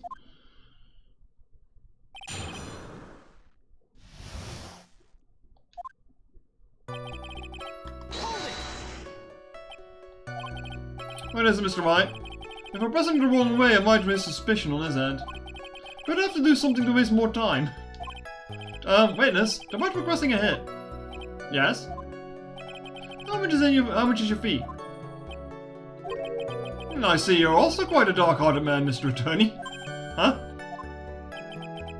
If you would like to talk business, we can do so after the trial.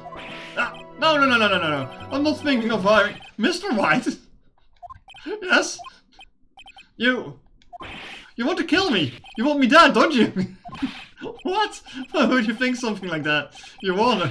Guilty, Mr. Phoenix Wright. You are hereby declared guilty. Witness, let's continue. Why don't you disclose the name of your client? You're your client, are they not? God. I fucking can't do this case anymore, chat. I thought From the Ashes was bad. I'd think that most people wouldn't be able to overlook a person hiring another kill. If I had a problem with such a thing, it wouldn't be very effective with my job. Yeah, well, a change in occupation might be good for you. However, I will say this. Even though I am the one that does the deed, my clients are always the real guilty party. That goes without saying, Mr. the Killer. And their fate is to live with the knowledge of their guilt on their shoulders. However, my client this time thought that he could run away from their guilt.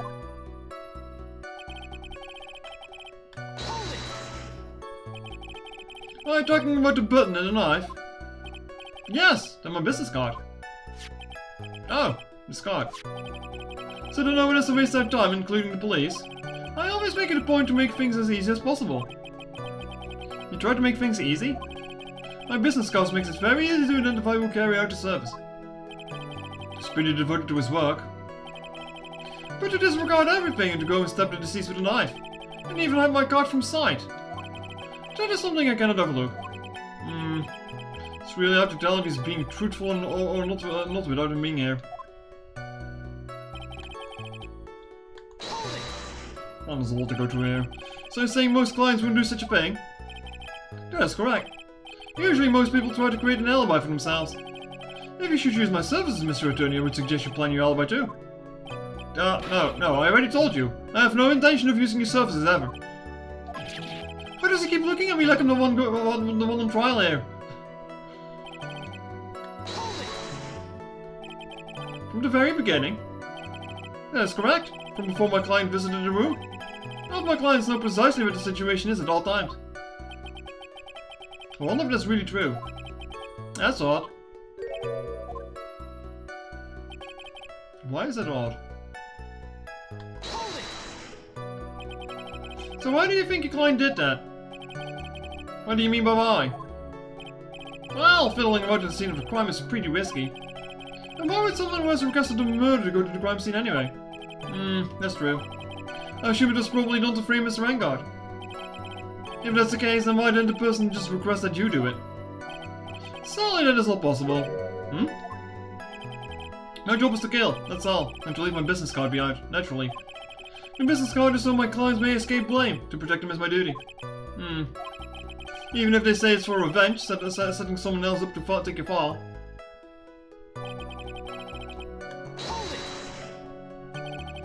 And that is all you have to testify. Yes, then I pray that I will never be called to the stand again. Again? And so you plan to continue?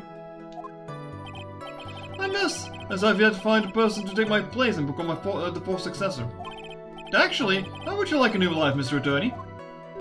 Excuse me? No, I'm fine, really. Are you really now? Oh, what kind of man that just thinks I am now? What are you going to do now, Phoenix? All I could do now is expose the lies. That's true. However, you realize that it will be very bad for our client, right? So confused. The one thing I know for sure is that I can't let this troll end yet.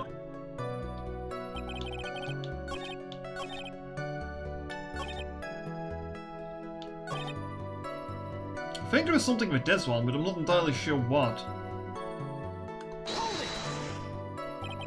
The very beginning. Okay, this isn't changed.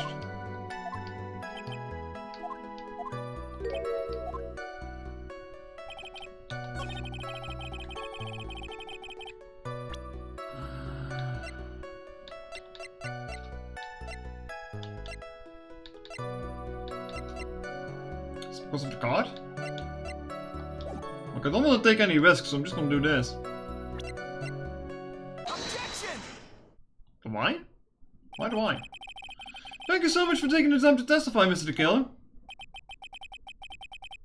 Not about the case, this is making a real good offer. How about you many people who would kill for that apprenticeship? What's the meaning of that attitude? When Adrian Andrews entered the victim's room, your client had no idea that Juan Corrida had been murdered. But how do you know that? From his wine glass, Your Honor. The glass? Mr. the Killer was supposed client thought Mr. Corrida had only fainted. Which is why this glass of tomato juice was poured for the victim. But isn't that just a part of Adrian Andrews' calculated plan? That's not possible, Your Honor. The glass bears the fingerprints of that person. Had this been planned, they would have never left their fingerprints behind. I see your point, Mr. Ridgeworth. What is your opinion? Strangely enough, I had the exact same thought just now. Witness, how do you explain this strange phenomenon? Ugh, hate that word. Isn't it a waste of time to ask about such a minor detail? It's not a very important point anyway, correct? I'm afraid you're mistaken. If Adrian Andrews really is your client, as you claim, then your client should have had knowledge of Mr. Corrida's death. If not, then it can only mean that Adrian Andrews was never your client at all. How strange. Yes? Why is it that the attorney has yet to raise an objection to this absurd situation?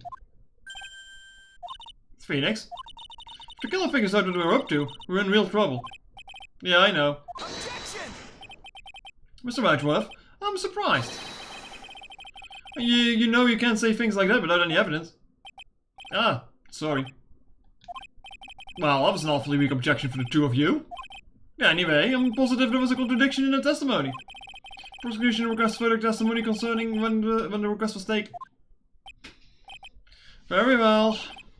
We now have to buy us more time. I'll wait for the items the killer left behind to get here. Just know that the very outcome of this trial lies with those items. Are they even going to arrive? Fucking Gumshoe's fucking died. Well, probably not, but... This request came to me, about a week ago. This was a request for my services the night of the award ceremony. We met at a certain bar to discuss and finalize a few matters. That's what occurred. I trust my memory and I believe I've made no mistakes. So you physically met your client, huh? That is correct. Meeting one's client is the first step to building trust, in my opinion. I see. Well, Mr. Wright, your cross-examination, please.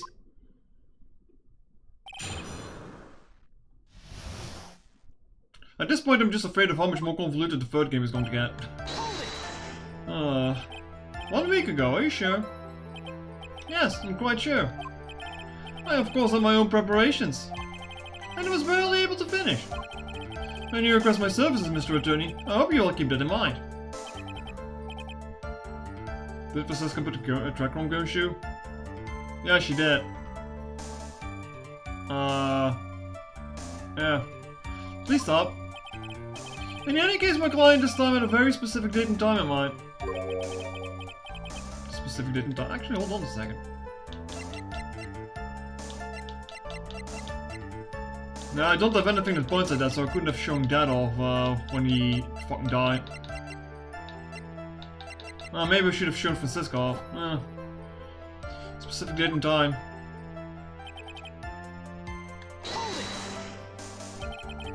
Did you ask mine on that specific night? No. I tried to fulfill all the conditions of my client's request. But as for why, I only had my suspicions. Your suspicions, huh? Press photo. So what were these suspicions you had? Why did your client request that night? I'm sure it was all for the bear. The bear? My client spoke of it. I'm sure there will be a bear-shaped figurine in one Corita's room. I would like you to retrieve that item for me. You must be talking about this bear person. Inside the figurine was a suicide note. Naturally, the victim brought it with him to this hotel room. He was planning to publicly disclose its contents at the press conference after all. That is correct. And if I had not done the job that night, I would not have known where the bear figurine was. I see. Now, Mr. Wright, was the testimony of notice of any important? Was it? Wasn't? What do you mean it wasn't? But the killer said sounds plausible, but... in the end, it's just his conjecture. No, Your Honor. I don't think it's very important. Well then, witness, please continue. Chad, I hate to admit it, but I'm getting too over-reliant on the story mode feature. To point me in the right direction. So you physically met Adrian Andrews, right? Of course I did. What was that? What was the brief pause? Witness, I would like for you to give us a few more details. I always meet my clients as a matter of principle. I've never taken a request by telephone or mail. And why is that? That's because I value the trust between a client and myself above all else. And the only way to establish that is to speak to the client while looking them in the eye. Chad, I like how the transmitter vaguely looks like the killer's face. Like with one eye and like the other, the monocle. Like, yeah, look at it. Like very vaguely. Wait, why do I have them twice in now? Huh. That's the only way to establish what is that to speak to the client while looking them in the eye. Come on, Mr. Wright. Was the testimony just not of any importance? Was it? Again not. Why he meets his clients is not important, and that wasn't the point. Witness, please stop sidestepping my questions. What do you mean by that? I guess I could have figured out the mustache to make that more obvious even, but still. My question was, did you really meet Adrian Andrews in person? I've already told you, Mr. Phoenix, right? I did. It was only through talking that with him face to face that I began to trust him. That's when I thought I can trust this person as a client. Is it true to say about talking face to face? Well, Mr. Wright, was the testimony of no of any importance? It was very important because he said him. If I heard what I think I heard just now, then I think I've got him. Your Honor, I believe the testimony just now is of the utmost importance. Huh? Really? If that's the case, witness, please include the statement just now in your testimony. Very well.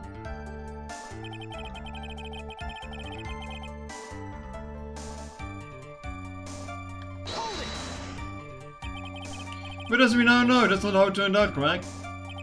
What do you mean? Adrian Andrews turned out to be a client who couldn't stick to the rules, right? Well, yes. I suppose you're correct.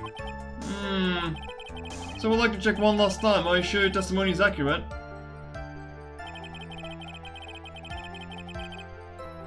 Hold it! So your client was Adrian Andrews. That is correct. Well, he says the two of them met. But if they did, then there shouldn't be anything wrong with the killer's testimony. Well, there doesn't seem to be anything strange this time around. To draw more information out of him yet.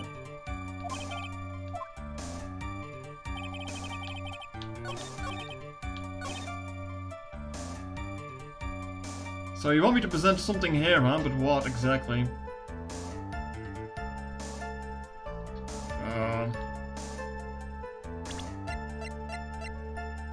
Yeah. It was either that one or it was the other one. I would like to go over this one more time. You met Adrian Andrews at the bar and took the request at the time? Yes, that's correct. That is when you thought he was trustworthy. How many times must I repeat myself? Yes, that is correct. I'm sorry, but that's an impossible tale. What? Shelley the killer. You have never met the real Adrian Andrews. Why would you say that? Because you made one very big slip up. About her. So, what's the issue? What did you just say just now? About her? If I'd ever met Adrian Andrews in person, one look would have told you that she's a woman. Oh! Well, there goes the radio. Order in the court. Mr. Wright, what's the meaning of this? This witness testified to the following. That he always meets face to face with his clients when taking their requests. But he's never met Adrian Andrews in person. Yes, Your Honor. That's exactly the point. This means that Mr. DeKill's client could have well be Miss Adrian, Andrew Adians. Bloody hate the name. It always throws me up. Oh. Mr. Wright would understand your logic on this one. However, why would the assassin make such a basic mistake? I believe it has to do with her name, Your Honor. Her name? Yes, Adrian Andrews is, without a doubt, a very androgynous name. Yes, I see. And luckily for Mr. Killer, the entire time he was on the stand, no one had stated Adrian Andrews' gender. And so he simply picked the wrong gender to go with. What? What's going on? Shelley the Killer? This court demands an explanation. I think somehow I must have mixed up the client with another. So does it mean you remember something different now? Yes, of course. Please, if you would allow me to testify once more. I know he's just going to spit out more lies. Very well, but this time please give us the truth and nothing but the truth.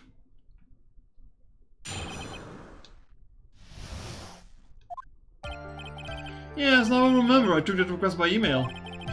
There must have been times when I took a job without having met my client. The request was for the murder of one Corrida and 2 or 3 other small things. When I saw the name at the end of the letter, I thought it was my client to be a man. But he just said he didn't do things over the phone and shit. This is the last cross-examination before the split.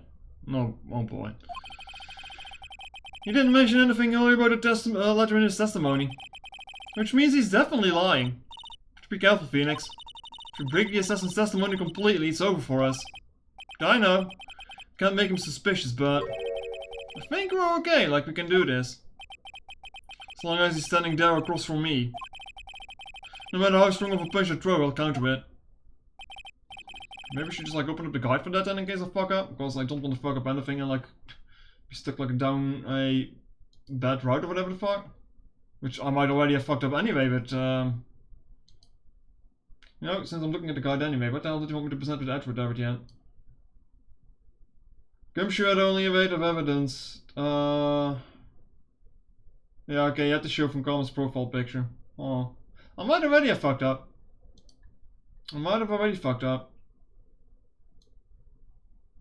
Where are we?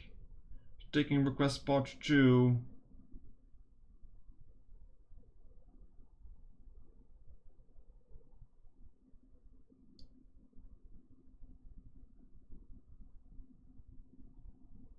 that's a lot of shit. That is a lot of shit. And then there's still more. Jesus Christ, what the hell's going on here? Alright.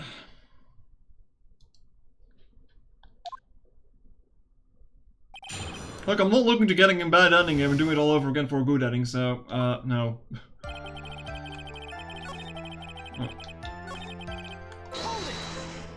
Then again, like I said, I might already be done it because I didn't point out Francisco von Karma for the gumshoe problem.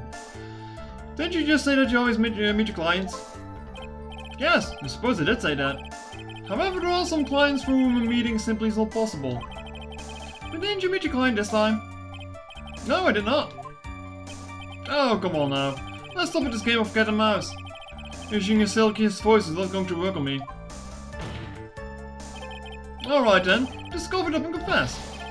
Mr. Wright, you can't badger a witness with such harsh words. You're a liar, so behave like one and present evidence instead of mindlessly yelling. Now then, do you have any proof that Mr. the Killer met with his client? Am I supposed to put that proof here or not?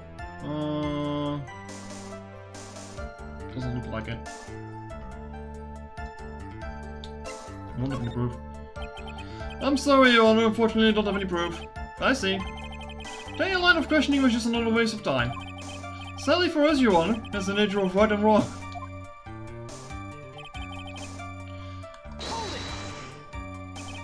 And why could you not meet the clients meet certain clients? Recently, I've been receiving more and more requests. If I meet each and every one a client, I would lose some nice business opportunities. Nice business opportunities? On top of which, the times have changed. It is now the age of information and computers, correct? Well, I've joined the times, and now take a request via electronic mail. Electronic mail? Do you have to mail it in a special insulated envelope? No, I'm very sorry. I despise the shortening of words. What I meant by electronic mail is what commonly is referred to as email. Email? In the contest of mimicry, the judge would be the parrot, hands down. Anyway, so you took this job without having met your client, eh? I mean, this game is like in the 2000s, so I guess it makes sense that like emails were still kind of new back then. 2, 3 other things? Yes. And what are these other things? A few other things that have nothing to do with this case. What should I do? Should I let him slide with that? It'd be really bad if I pushed his buttons the wrong way and he got mad. Press further? Whether or not you're related to this case court is for the court to decide. Mr. Attorney? Yes? Everything I've said from the beginning has been nothing but beneficial to your client. Which is why I wonder why he's pushing you to continue with this cross-examination. Could it be that you are planning to betray your own client? My client, that's... I smell the stench of a backstabber. And should you turn out to be one? Wait. Uh-oh. This is looking really bad. I shouldn't press my luck. Alright, I have to think. Is this worth pursuing?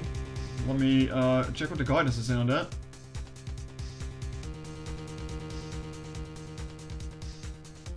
Press further. The killer will smell the stench of a backstabber as you suspect you're betraying him. Press further again. The killer will mention one thing. Okay. So press further.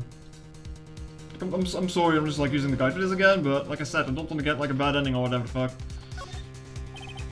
Witness, this is a very important matter. Please cooperate me and tell us what the other jobs your client requested were.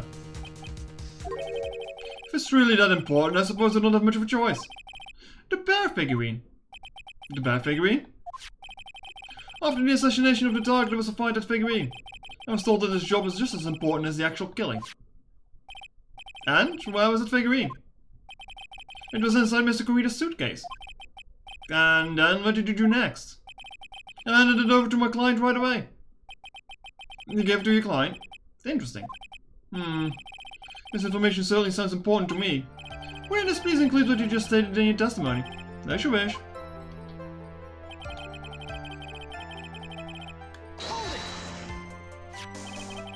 I found this figurine in Mr. Rango's mansion. If you gave it to Miss Andrews, then what was it doing there? I was waiting for her there. That was also part of the plan to frame Mr. Vanguard, I'm sure. That makes a lot of sense. Now, Mr. Wright, do you have any problems with this piece of testimony? Do I?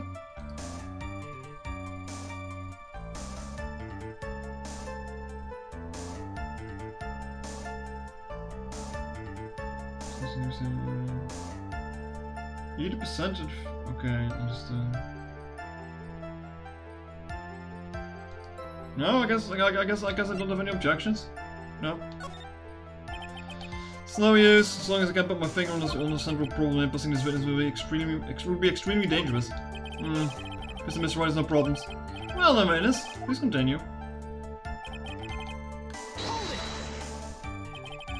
So you're just saying that you never saw a client's face? Not even once? I did, once.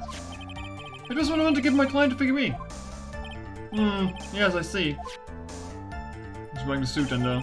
But Miss Andrews was wearing the mask at the time. A mask? The Nickel Samurai's mask, I'm guessing. Mr. Wright, what do you have to say about this? Do you have any problems with this piece of testimony? No objections. Think I can pull something out of it, he said. But it would be real bad if it is something I made him matter of something trivial. There's no problems with the testimony, Your Honor. Pretty much reached the end of our rope here. Seems like it's still okay to me. And that's exactly what's so bad. At the rate we're going, we'll end up completely destroying the killer's lie.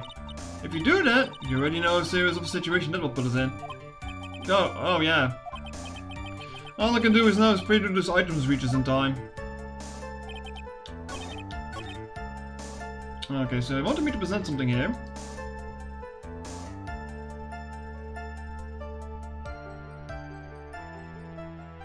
I've got two options to select, actually. Does it matter which one, specifically?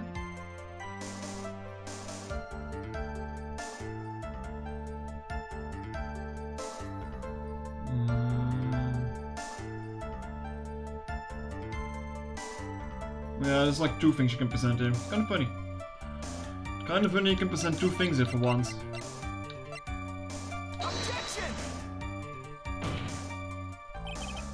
Your Honor, that contradicts it. That does? I don't see anything contradictionary. Huh? Objection to... Wait, what?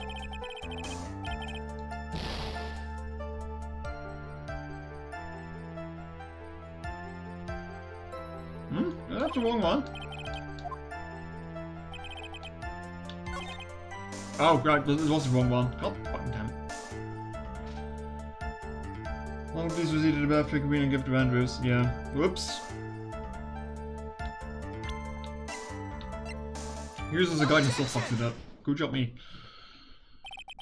Shelley the killer? If you had really given the bed to Miss Andrews, then this item should not have been inside it. This item? I see where you're going. Yep. That's where I'm going. Where is everyone going? Do we need to pack a suitcase? Your Honor, please think back to Miss Andrews' testimony. And I was going to burn it, for her sake.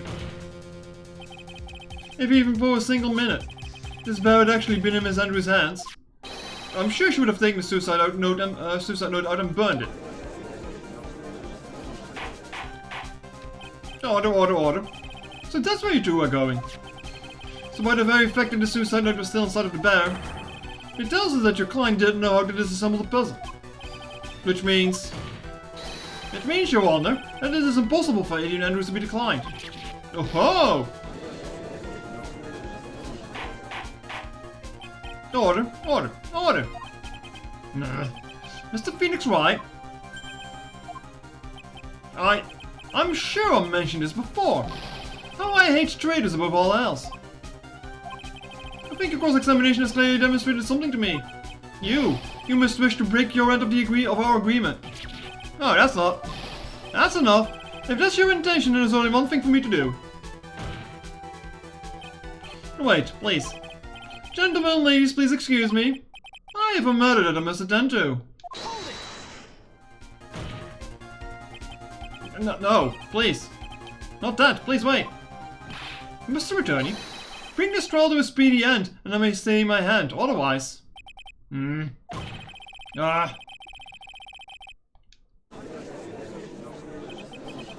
in the... Mr. Wright, are you... Mr. Edgeworth? Yes, Your Honor. I didn't understand this witness outburst just now. Do you think there was a need to have more testimony, or is this enough? Well, we should... Outruff, you can do this. If you keep this up, Maya, she'll... The prosecution. What will just come over everyone? Even you are. The prosecution rests. What's going on around here? The prosecution has no further questions, Your Honor. What?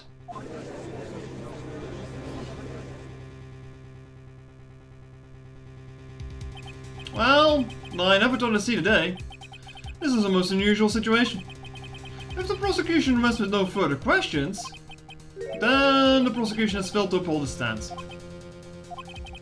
If that's the case, then even though I'm reluctant, I must believe that Mr. DeKill's testimony is accurate. That would mean that Shelley DeKill's client is... Adrian Andrews. Mr. Wright. Yes, Your Honor. If I enter trial here right now, then your client Matt Angard would have been declared innocent. And in his place, Adrian Andrews would be charged with murder. Miss Andrews would be charged with murder. Prosecution has no further questions, so we will now hear the defense's final remarks. Bailiff, please bring the defendant, Matt Angard, to the stand. The others from the killer's harder didn't make it in time. We tried as hard as we could, but it looks like our time has run out. I can't believe it. The outcome now lies in your hands.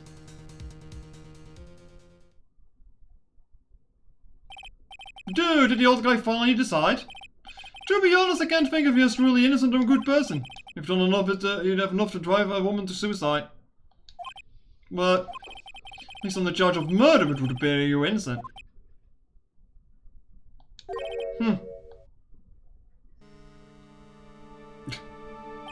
Are we to do this on stand? So I guess even the old fuddy-duddy figured me out. Mr. Vanguard? What an atrocious liar I have, giving his own client up like this. And that refreshing like a spring breeze crab is just as atrocious, don't you agree? Anyway, I got on with it and pronounced me innocent already. Right, Mr. Liar? Should I side with justice or should I save Maya's life? You better get Angard a guilty sentence, okay? But if I did that, Maya will die. If I say he's innocent, then Miss Andrews will be charged as the murderer. Do I say he's guilty? Or not guilty? Either choice I make, someone's life is going to end.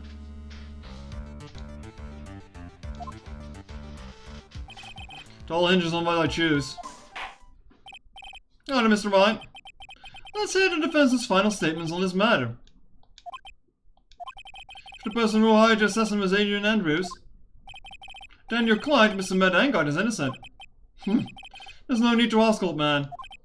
After all, my lawyer is going to say what I want, aren't you?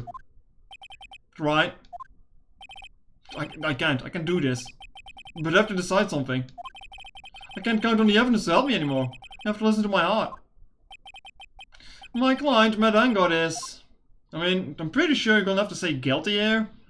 But we don't have any fucking evidence. Save? I can't save anymore. I'm just gonna resolve to the guide for this.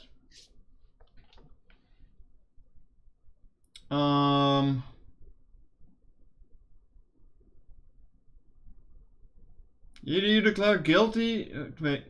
If now reach the end of the trial, the evidence against you found, and the evidence against you found didn't make it, you now have a choice. You either declare not guilty so you can save Maya's life and convict an innocent person, or you can say guilty enough just to serve to fulfill Maya's last wish.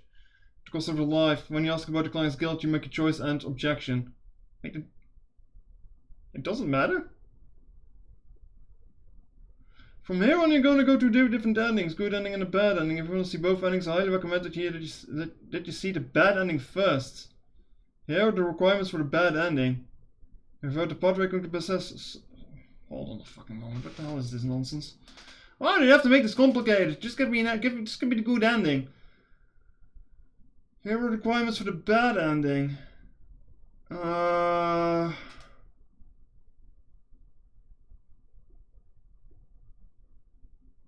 do we get the good ending?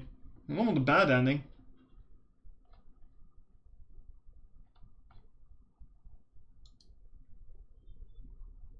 What on earth?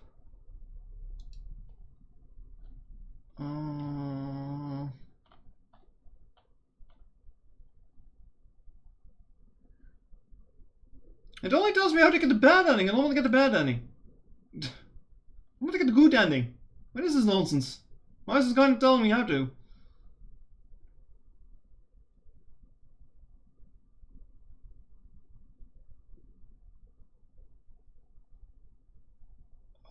It doesn't tell me what to select though.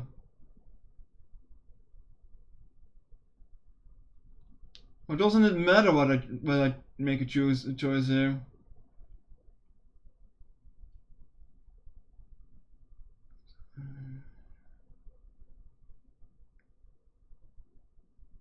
Like the problem is I don't want to redo the entire fucking thing.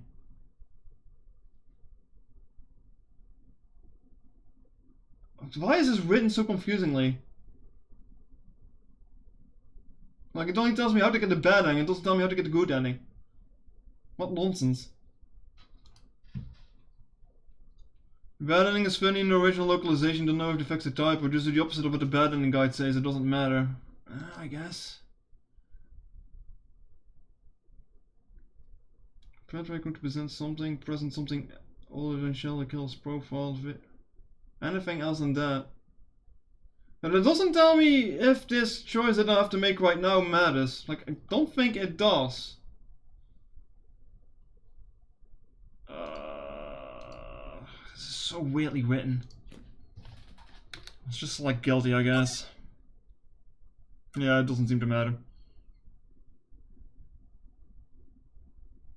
Sorry, Chad, this is kind of annoying me. We are waiting for your answer, Mr. Wright. Matt Angard, your client deserves an answer. Maya, I'm sorry. Matt Angard is... Objection! I'm getting whipped again. Wait. Francisco from Karma. What are you doing here? Ow! You see now, don't you, Mr. Phoenix Wright? This is exactly why you should never take your eyes off the scruffy fool. Did you bring them? The final pieces? Do you have them? I mean, I guess I can still save here if I want a bad ending, right? Like, just need to follow the guide here at this point. Right, Floof? Just waiting for your answer here. Can I still save it? Yeah, okay. Fine, I might as well then. I might as well. I mean, I guess I can save over this one then and do save it to a different thing. I hate it when it does it, really. Like, I didn't expect going into this getting a good and a bad ending choice at some point.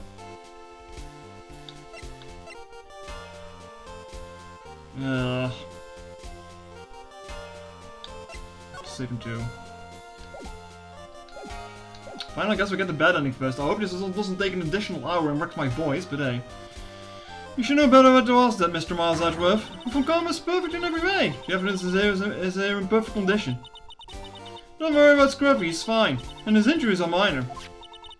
All of the items are inside this. What a filthy old coat this is. It's gumshoes. I can spot his scattered rags anywhere. I can apologize for ugliness, but there was nothing to rub the items in. For the long and hard with this whole trial. All for what is inside of that raggedy coat. I'm sure that inside that coat lies a crucial piece of evidence. Your Honor, inside that filthy coat are the defense's final pieces of evidence. No final evidence? Convenience store affection some respect. This trial's already over. All that remains for me is to hand down my verdict. I do not believe that any evidence presented now would change the outcome of this trial. What? Objection! Your Honor, it's our duty to examine every piece of evidence down to the last. I request that Miss Von Karma be allowed to present these pieces of evidence. I suppose you're right, Mr. Edward. I grant you permission to do so. However, this one obvious rule applies here. If these items do not bring up any new points, then they will not be accepted by this court. Now, Miss Von Karma, if you please. These pieces of evidence are left by the killer during the escape from his place. I'm just gonna save again because I want to reduce the amount of backtracking that I'm gonna have to do. It must have been quite a rush. Yes, Your Honor. The killer left 3 pieces of evidence. So among the evidence we're about to see, there will be something that will turn this whole situation around. Like a miracle. I'm sure of it. That's all we can hope for. The first item is a pistol. I mean, yeah, it is an assassin. Does the killer's pistol have anything to do with this case? Okay, then I'm going to need to,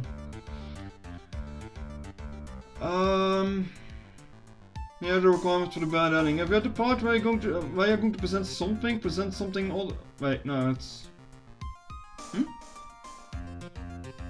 I guess that's not specifically what me to do with, this.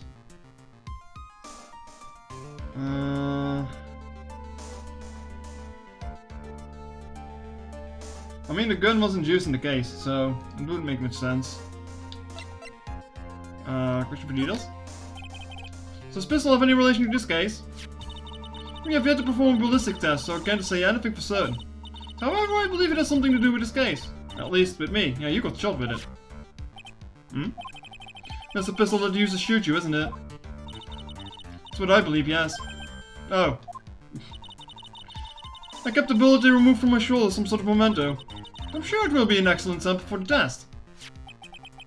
So that's the pistol that was used to shoot Francisco. It's probably not going to help us very much.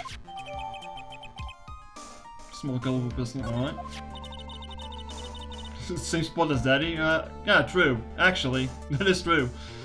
Second piece of evidence is this videotape. But the killer took it from Engard Mansion. Question for details. Have you checked the contents of the tape? Unfortunately, there was no time to. Oh, yeah. But I would speculate that this tape is very important. Why would you say that? Because he came back to his hideout for it. The killer went back for it? That's right. It looks like he was trying to recover it. He injured 3 of the officers at the site. But somehow it looks like they managed to protect it from the killer. Surely the killer is no ordinary man. The last piece of evidence is this bellboy's uniform. Is that the uniform from the Gatewater Hotel? Probably is. Was that used during the crime? I'm almost certain it was. There's even a pair of black leather gloves in one of the pockets. There's no doubt about it. The killer was wearing this on the night of the murder.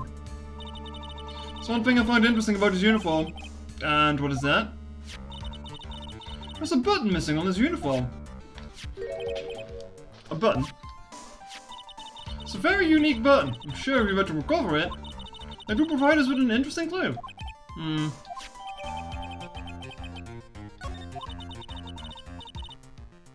That is all I have to present, Your Honor.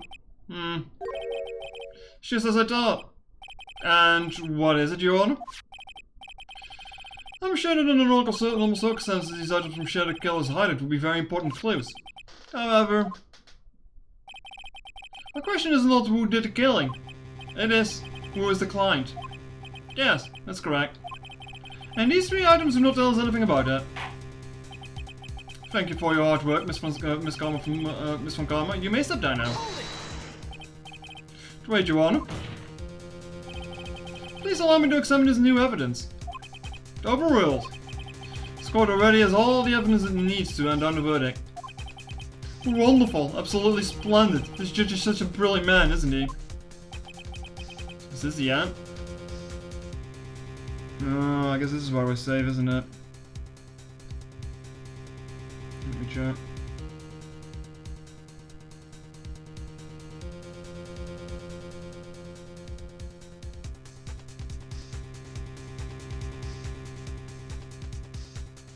Yeah, I think this is where we're safe. To reduce nonsense.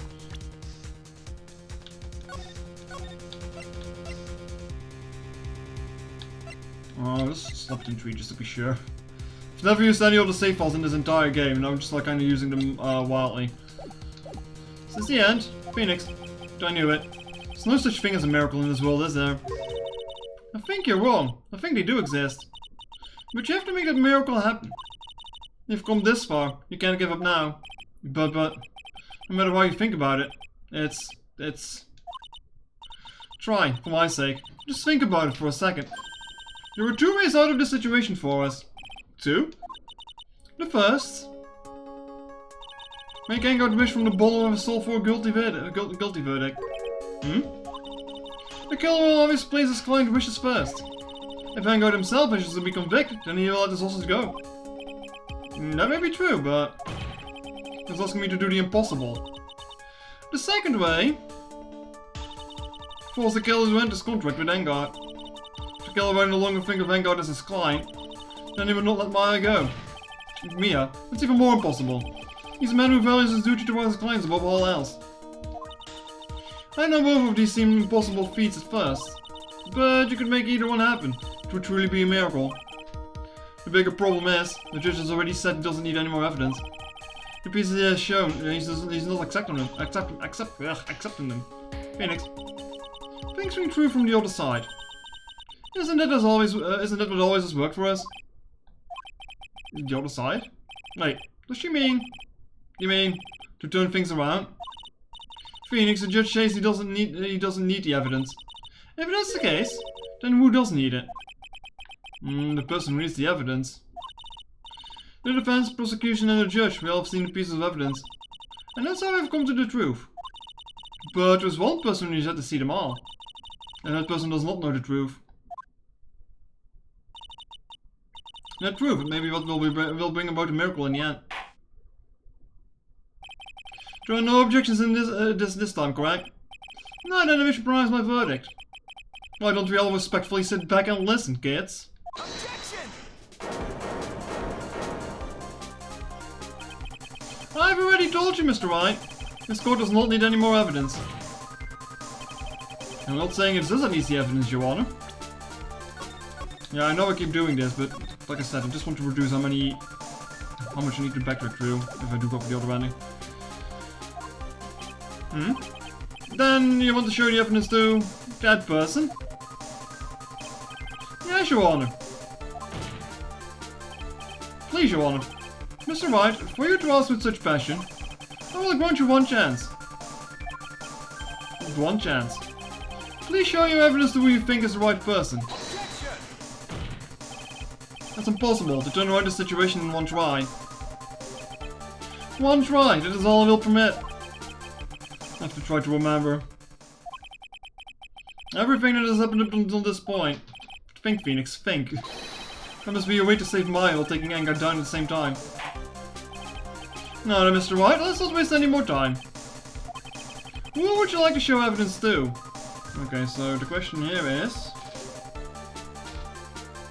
If you are to present the part where you're going to present present something other than Shelly the killer's profile, the videotape, and also why Vanguard wanted to blackmail you. Anything other than the profile, the videotape, and the thing. I see. Yeah, now. Well, this court is one piece of evidence that you would like to show this person. Well, what do you think, Mr. Edgeworth? I don't have anything to say to this. How about you, Miss Van Garmer? Well, that's just shot, so... I'm afraid I cannot allow the defense to continue. What? No one understands what you're talking about anymore. No, wait, please, one more chance. That's enough, Mr. Wright. Well, I state my verdict. The court finds the defendant, Matt Vanguard. You had the chance to pick a badge and you did. Worse than bad ending ever.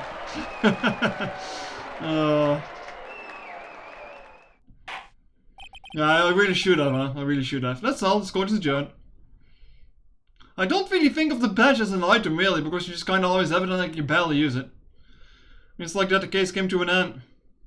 I ran away from the courtroom, and I wandered the streets all alone. Oh no, he's depressed now. Depressed ending.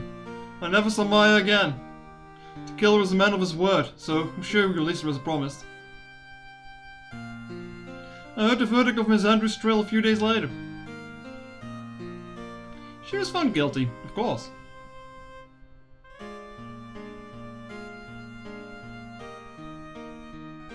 The miracle never happened. Maybe it was never meant to. Because a miracle is just something that doesn't exist. The end.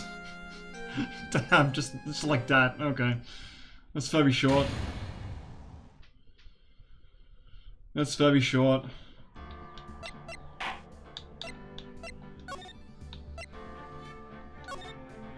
So this, like this doesn't spin off into its own sub-series of games, does it? Because I know there's like a lot of games. Also like a bunch where you start like, you start with like an older protagonist and shit. It's like, does it have like any relevance whatsoever, or this is just funny?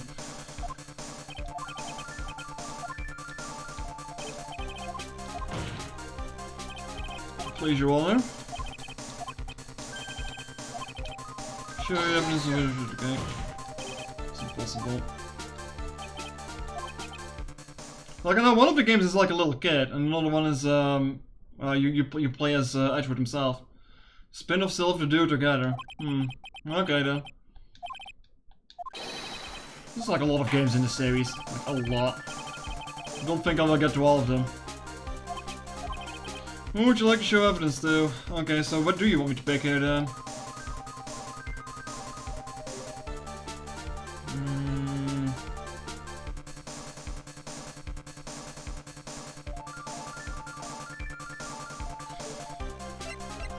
When you ask which witness you wish to call, present Shelly the killer's profile. And ask which evidence you want to show and present the videotape.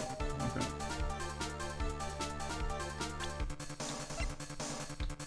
I like that there's two of them. Like if you accidentally present the wrong one here, you're still fucked. I see. Don't know. Tell the court what piece of evidence you would like to show this person. It was a videotape, right? I'm triple checking here, whatever. The videotape.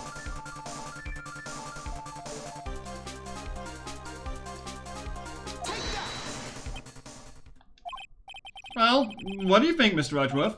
I think there's some merit in showing his evidence to the witness. Bailiff, please bring in the transceiver from earlier. Alright, looks like I managed to convince him.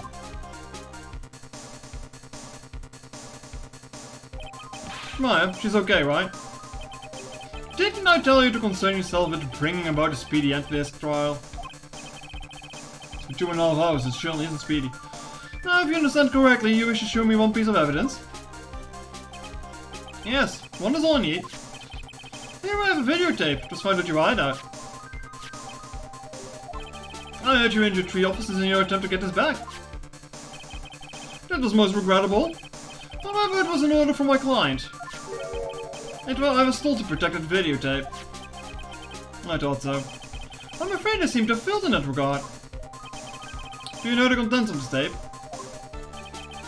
I was suddenly told by my client not to watch it. So I have absolutely no idea. Actually, you're on this tape. Me?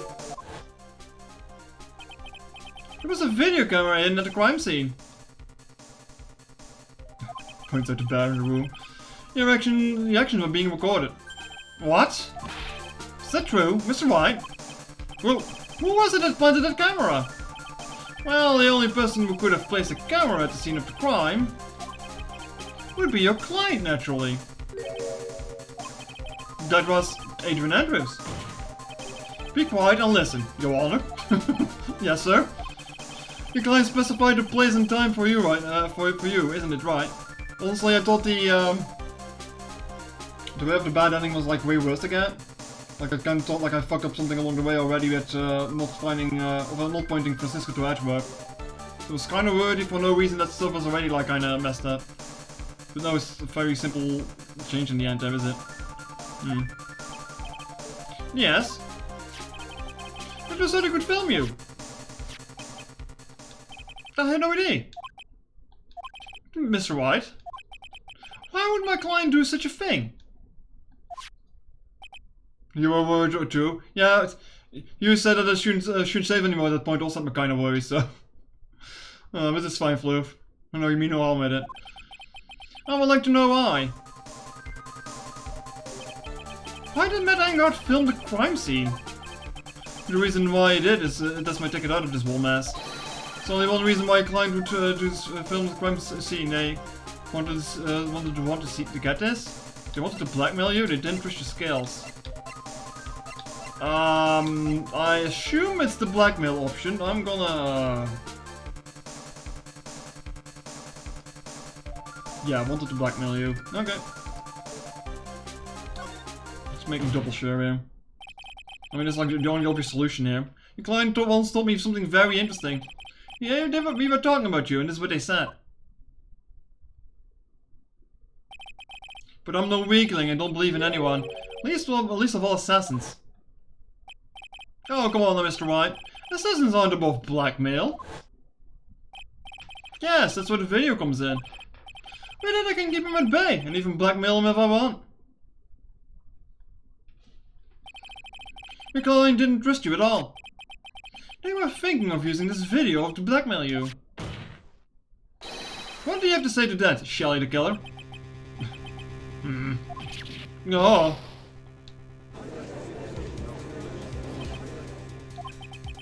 It looks like I was being deceived from the very beginning. Yes, by a natural. That is the kind of person they are. Your client is a person who only thinks and plots on how to use people around him to protect themselves from any and all dangers that may arise. That's the true nature of your client. I have one question for the witness. Yes? You told us one thing numerous times during your testimony. You said that you detest traitors most of all. Yes, that's right. But what if the traitor was your own client? What would you do then? That's obvious. I would break our contract in that case. And then, that client would become my next target. For the honor of the killer name, even if it takes an eternity, I would follow that person to the ends of the earth to accept my punishment. Well, you spoke one way or another then, huh? I see. That's all I wanted to know. So the traitor becomes the killer's next target. Ah, I get it. This is how we'll turn this case around. Mr. Wright? Yes? My contract with my client is over as of now. I seem to have a new job on my hands. I will now return to you, your precious item. What the? I'm not an item! She could talk this entire time. My, I thought I'd never see you again. Oh, thank goodness. Oh. This Trill appears to have come to his conclusion. However, I'm sort of, I don't quite know what just happened here with the client and the witness and, yeah. Miss Von Karma, where did it? She always has you in her sights. Now, I do believe it's time to finally hand down a verdict. I'm sweating. Mr. Engard, looks like somehow you got what you wanted. You have finally received the acquittal you wanted so badly. You should be happy. But before that, I'd like to make one final statement. Sometime in the future, one very betrayed assassin will appear before you. Needless to say, that man is very good at what he does. I'm sure you would understand what I mean if you watch this video. Is the achievement for saying not guilty or anything? I don't need achievements, I'm fine. Help me. Help. Now then, Your Honor, the verdict if you please. This is alright with you, Mr. White. We have finally reached the end of a very long battle. Whether he's convicted or acquitted, there was no escape for him now. Go on, Phoenix. Plead whichever way your heart tells you. You're all not deaf. I mean, plead guilty, he goes into jail. Plead not guilty, he's fucked, isn't he? Congratulations, Mr. Matt Angard. Please make sure to savor every moment of what little time you have left. Your Honor. As always, the defendant pleads not guilty. Very well. This court finds the defendant Matt Angard. Hold it. Please wait. What's the matter? If I'm not guilty, I'll be killed. I'm... No! Guilty! Who says that you're safe in jail anyway? Damn your face. I mean, he might still find you in jail, so who says that's gonna stop him, man? It's an assassin we're talking about. As always, it looks like we've uncovered the real truth. Wait, I don't remember you helping out much in this. Mr. Edward, how's Mad Angard? I've left Miss von Karma in charge of his innocent incarceration. I'm sure he's getting a full course meal of a whip letter about now. Very good. That was a close one, wasn't it, witness? Yes. I plan to pay my debt to society for my own crime, Your Honor. The first time I was called to the witness stand during this trial. All I felt was despair. Well, this is nothing I won't bother talking about, come on now. She must be talking about the time Edward really went after her. I guess she's trying to forgive him for what he did. This witness, how should I put this? She has an illness. If you're going to say that you would choose that, then it's of no concern to me. This is such a cool line, but holy shit if it isn't fucked. But after that, when I was alone in the detention center, it's the first time I really saw myself for who I am. And today, when the two of you use your combined strength to convict Matt, I felt like I'd finally been saved. Whoa, this is the first time I've ever seen a smile. I'm really happy that you two were in charge of this case. I really don't know how to express how I feel at this moment. This is the first time I felt comfortable with myself, with who I am. Thank you so much, everyone. Happy ending, I guess. Looks like we resolved everything at last. As for myself, there's still a few things I'm confused about. But everyone seems to be in good spirits. And that's good enough for me. And that is all, the court is adjourned. Happy. Until the next game.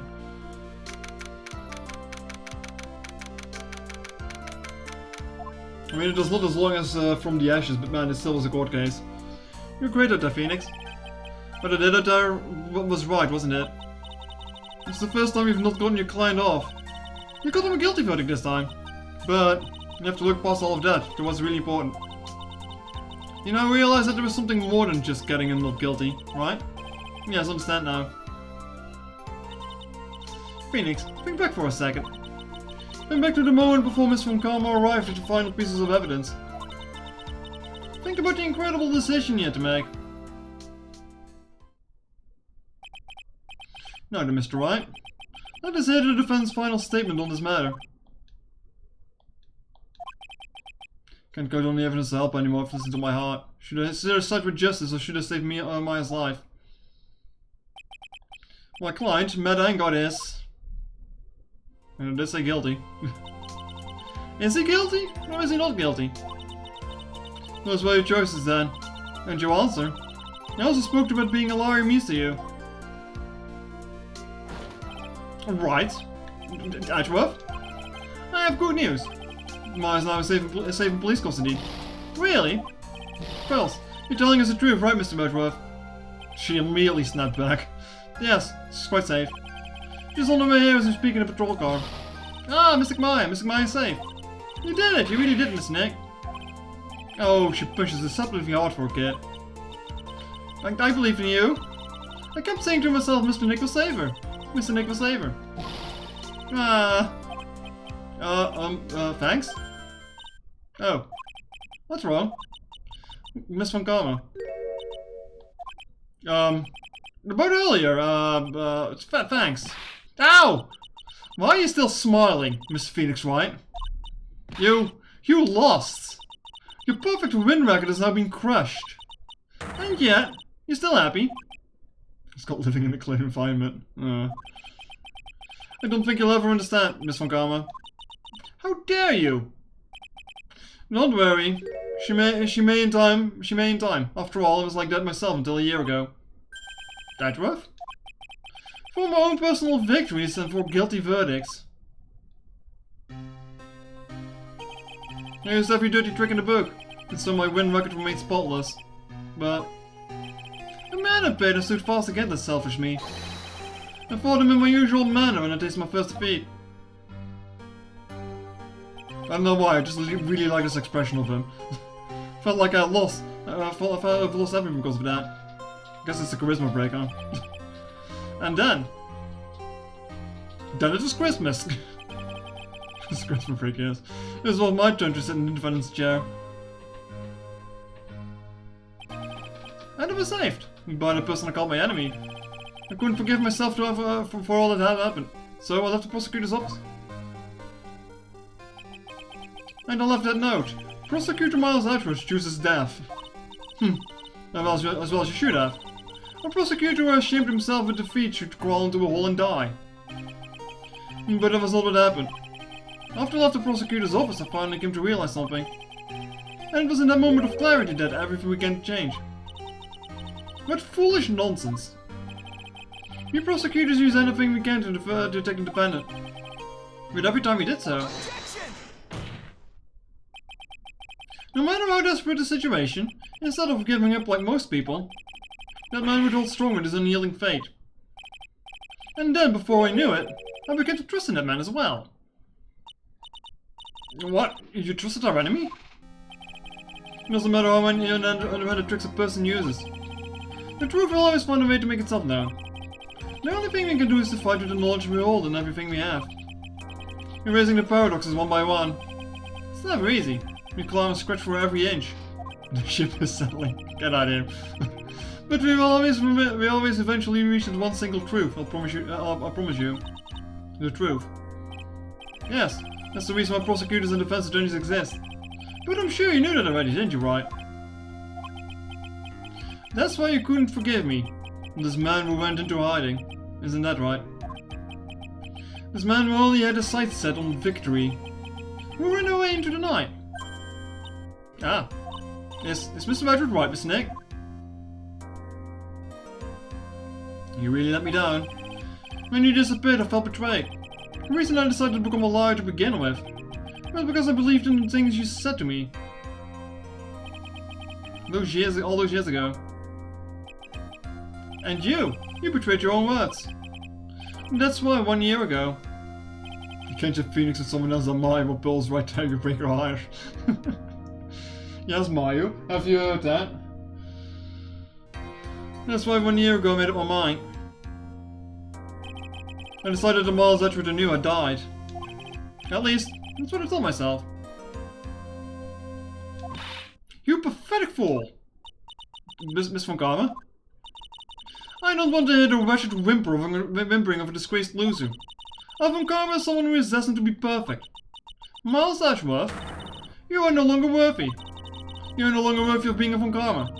And neither am I. It's over. It's all over. I'm sure they will be happy together for the rest of life. Don't worry about it. Francisco's doing something on the ground just now. This is an electromagnetic receiver. Isn't that the thing she used to track down Detective Gumshoe? I'll return this to the precinct later. There's also something else. Ah! Is it that Miss Von Karma's whip? I'll never set foot in another courtroom again. I'm sure that's what she means. That's what she's saying by this action. You should keep this, right? Great. Okay. Nick! Maya! Mystic Maya! Aw, happy ending. This courtroom badge looks so tiny on this coat, actually. But how important the thing is, well, quotation marks important. Oh, Nick, I knew you would come through. You could then got convicted, like I knew you would. And on top of that, you even rescued me. Well, of course I did. You know I would never desert you. But you sure pressed all luck this trial. You're really lucky to be standing here. Now, whatever. Look, it's over, okay? Besides, if it did croak, I would just come back and haunt you like a bad ghost too early. Is it really that easy to do something like that? Thanks a lot, Nick. Don't mention it. Maya. Oh, Mr. Edgeworth. I'm relieved you're alright. Hey, looks like you've made some real progress, Mr. Edgeworth. Well, I suppose I'm a little different from who I was a year ago. Heh. Girl's starving. Give her a burger. Alright. I think it's time we got out of this depressing place. Huh? Where are we going? Food, Nick. Food. crap, chow, I'm starved. I'm so hungry even you look like a nice juicy burger on the bun to me, Nick. You think I look like a burger? I'm a prime rib at least. Come with us, Mr. Edgeworth, please. If you insist.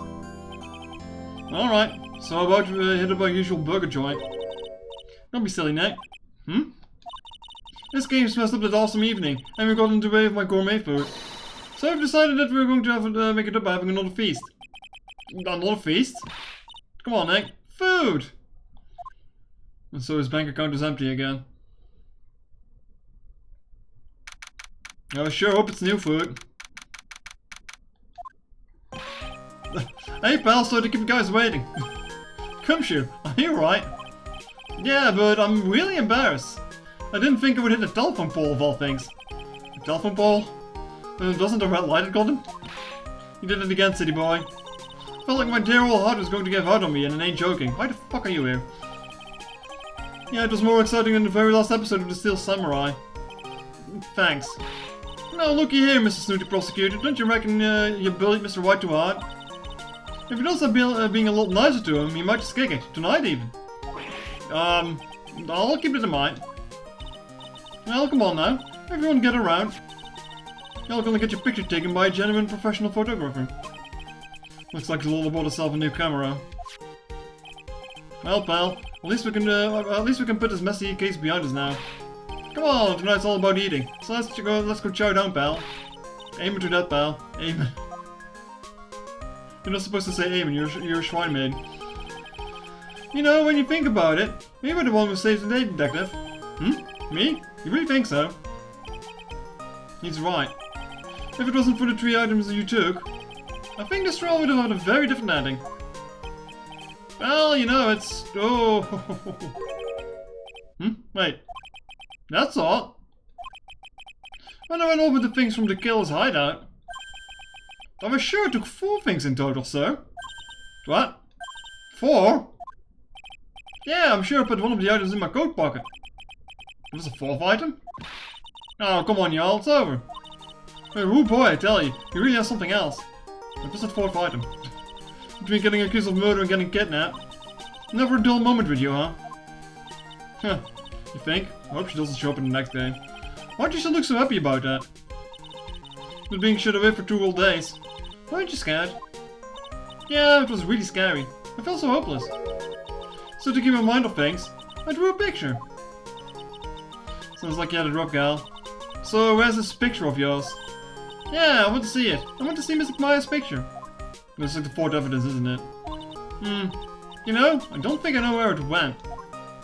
Ah, it's too bad. Well, it's alright. It wasn't anything important anyway. Ah. Sure, it's nice to be finally seeing them both smiling again. Uh-oh. I think, Gumshoe's in danger. What is it, Edgeworth? This thing is picking up picking something up. Ah, that's Miss Von Karma's receiver. Ah, thanks to her, I had the most awful experience of my life, sir. I can't believe she stuck a tracking device on me. That's odd. Even though you're standing right here. The tracking device seems to be in a different location. Oh, it's probably busted or something, sir. Well, it doesn't matter.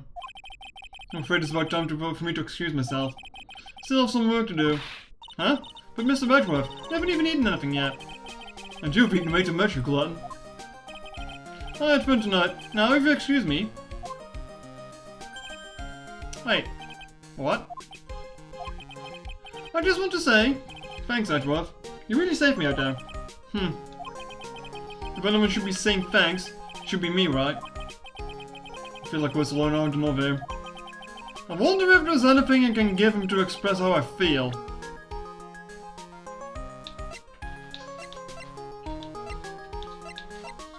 Chat, what is it? Is it the bad? Is it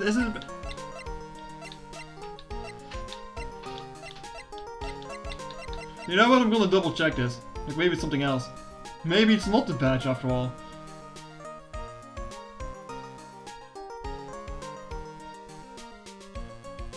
Huh, I see. Chat, you're all wrong. It's not. It's not the attorney's badge. What's this? Thank you. It's all thanks to you two. You were there. You didn't need to thank me. I was only doing my job. Looks like Mr. Wright has left, Miss Nick. Hey, Mr. Maya. Hmm? Yes, Pearly? I guess you two can go back to being lovey-dovey, right? Oh no. You and Mr. Nick, I mean.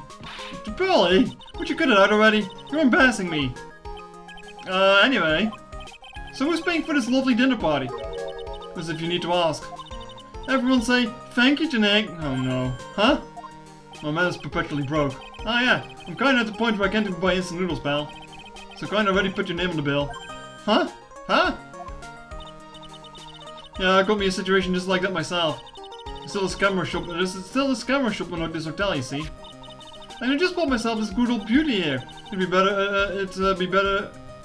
It better be anyhow for $3,000. Huh? Huh? Actually, I reckon you bought it for me since it's on your tab and all. Huh? Oh no.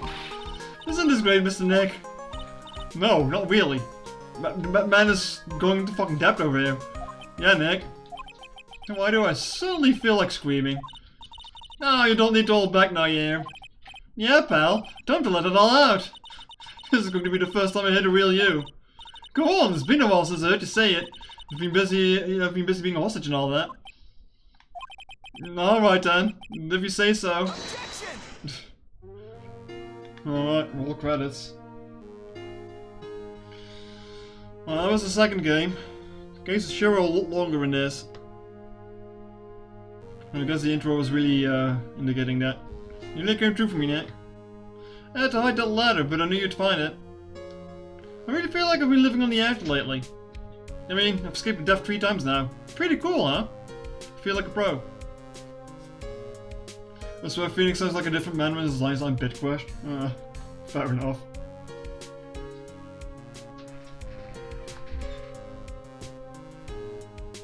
I'm so happy you could save Mystic Maya, Mr. Nick. And I'm so happy for the two of you. Speaking of which, I think this hotel is a popular place for honeymooners. So I sort of made reservations for the two of you, just in case. God damn it.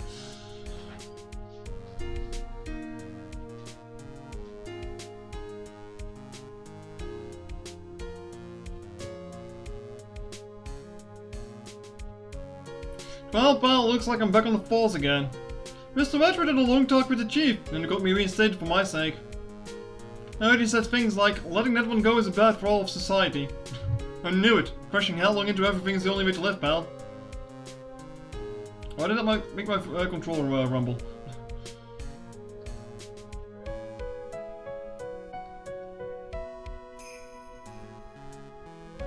Alright, you. I'm Maggie Bride, I'm retiring this uniform as of today, sir. I'm going to be your waitress from now on. I bring some smiles and joy to the people who come by to the restaurant, sir. Well, let's not go to that restaurant. I hope you stop by sometime, Mr. Wright. That food is going all over the floor. Add the badges, the emote. Maybe. Maybe for next time. Ah, not this fuck. Yes, are you here to visit a patient? I'm Dr. Hardy. Ho ho ho. Recently, yes. That girl, you know, I haven't seen her around. Yes. But I remember, if I even let so much of an eye on her, I would go crack. Didn't matter if I got whipped though. Yes. Ho ho ho. Man likes getting whipped, got it.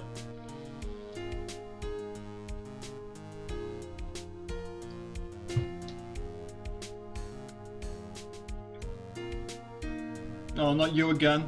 It's time to begin our quest of world circus domination, sweetie. Now that the world know we're serious, I plan to make a fabulous flight to Zimbabwe. Hey Max, what do you think of Zimbabwe is like? Do you think there are castles made out of cake? And bunnies who can talk? Not quite.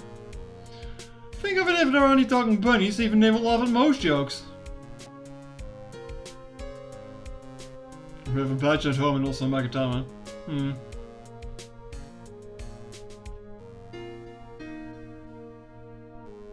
I'm ready! There's no way these jokes are gonna fill on deaf ears. I'm going to be more contemporary with my humor. Mo curls represent. We've got a new act and all worked out. Prepare for the Hallelujah chorus. Say something, will you? You're supposed to start this off. Get on with it.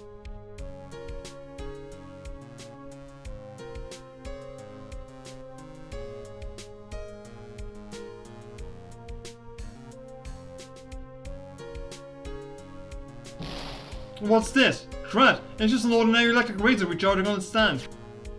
I can't believe this, really! How long did he plan on making me do this? Ah, but it's Achipu's ID, so that means it must have a deep hidden meaning. But, why do I get the feeling they wouldn't forget about me, would they? Ah, it was never like this in the old days. Everyone thought the world of me. They used to call me Queen Wendy and treat me like royalty. Okay, here we go again. Well, at least I don't hear that wretched noise of the gun going off. I hope she stays behind in this game. I swear to God, if she plays the third game, I'm just like dull on the spot. I'm just closing the game.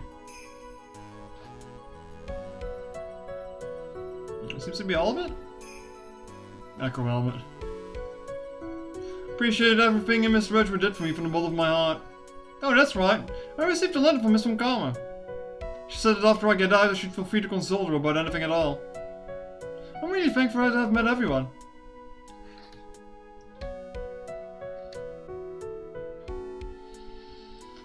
I hope she suffocates in that helmet. I really do. It's become difficult for me in this country as of late. As such, I will take a short leave of absence. If you would like to request my services, please be sure to visit my homepage. May you both be blessed with longevity. Yeah.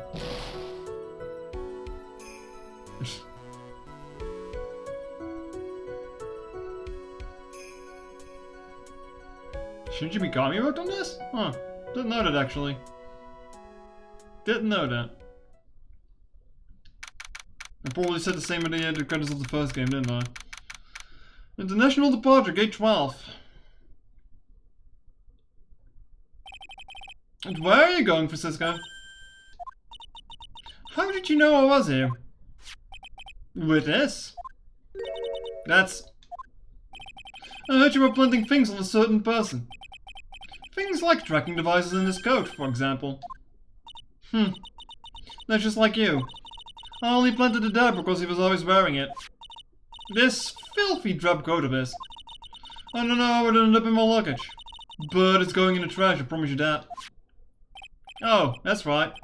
Speaking of that man, he told me something very interesting. I know all the things from the killer's hideout. Alright, there's something left. 4 things? He seems to put the last one in his coat pocket. He put it in here? Oh, it doesn't matter anymore, the case is already over. What are you going to do now?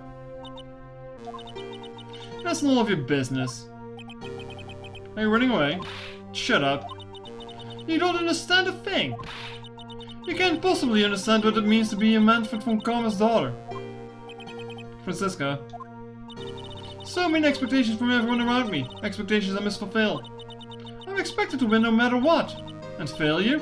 Such a thing is not an option for me. My father was a genius. There's no doubt about that.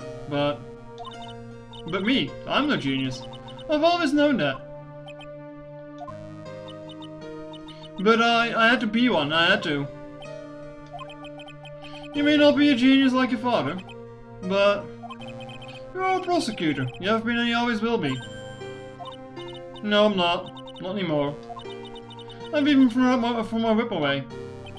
Speaking of that, Wright gave this to me to hold on to. Right. You knew something like this would happen, didn't you? I'm going to say this again. We prosecutors do not fight for personal honor or pride. I hope you will think deeply about what you should be striking down with at the whip. You haven't changed a bit. You've always left me alone and walked ahead without me. Miles Edgeworth. I've always hated you. And then, it's finally my chance to take revenge when you arrived. If I could win against that man, if I could make Phoenix Wright bow down in defeat, then this girl he left behind would have risen higher than you. That was supposed to be my revenge. I see. You know, I can do it. I can't change who I am. I can't throw away everything I've had until today. Battle by proxy is such a great thing. I believe you can, just how Adrian Andrews did. Adrian Andrews? You're going to use it during the trial, right? But you were dependent on your father by using his tactics, isn't that right? Today he chased after me, after I left you behind all these years. And that's why we're standing here now, side by side. But I've no intention of stopping. If you say you're going to quit your walk-down prosecutor's path, then this is where we part ways, Francisco from Karma.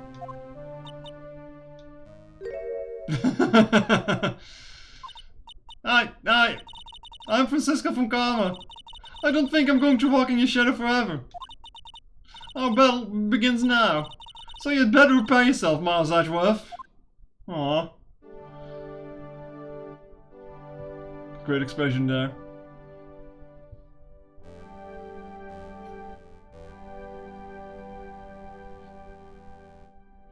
Phoenix Wright. One day, someday, I'm sure we'll meet again in battle. Until then, this last piece of evidence that never made it to you. I'll take good care of this fourth piece, so I can give it to you when at last we meet again.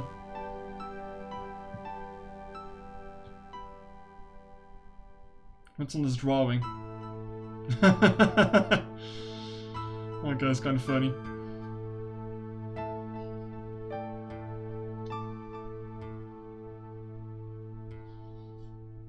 That's kind of funny. Alright, that was the second game. Oh, the third one's going to be a long mess too, isn't it?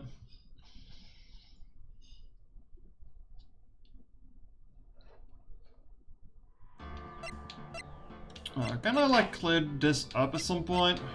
I'm kind of like only overwrite these. 2 out of 9 games done, surely but surely. 9? Oh lord, it's a lot. It doesn't seem like I can delete those.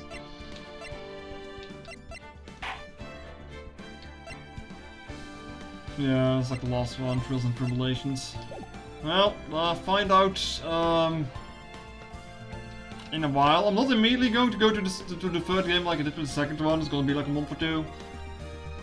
So expect May or April for this. I wanted to say March or April. Between March and May somewhere, I imagine. 6 main, 3 about older ones, and I guess you should also count Miles Edgeworth ones. Yeah, I literally have no idea how many games there are in this franchise. I know there's also like games that like in the past or some shit, but I'm not sure about that. Also no guarantee that I'm going to play all of them anyway, so sorry I guess.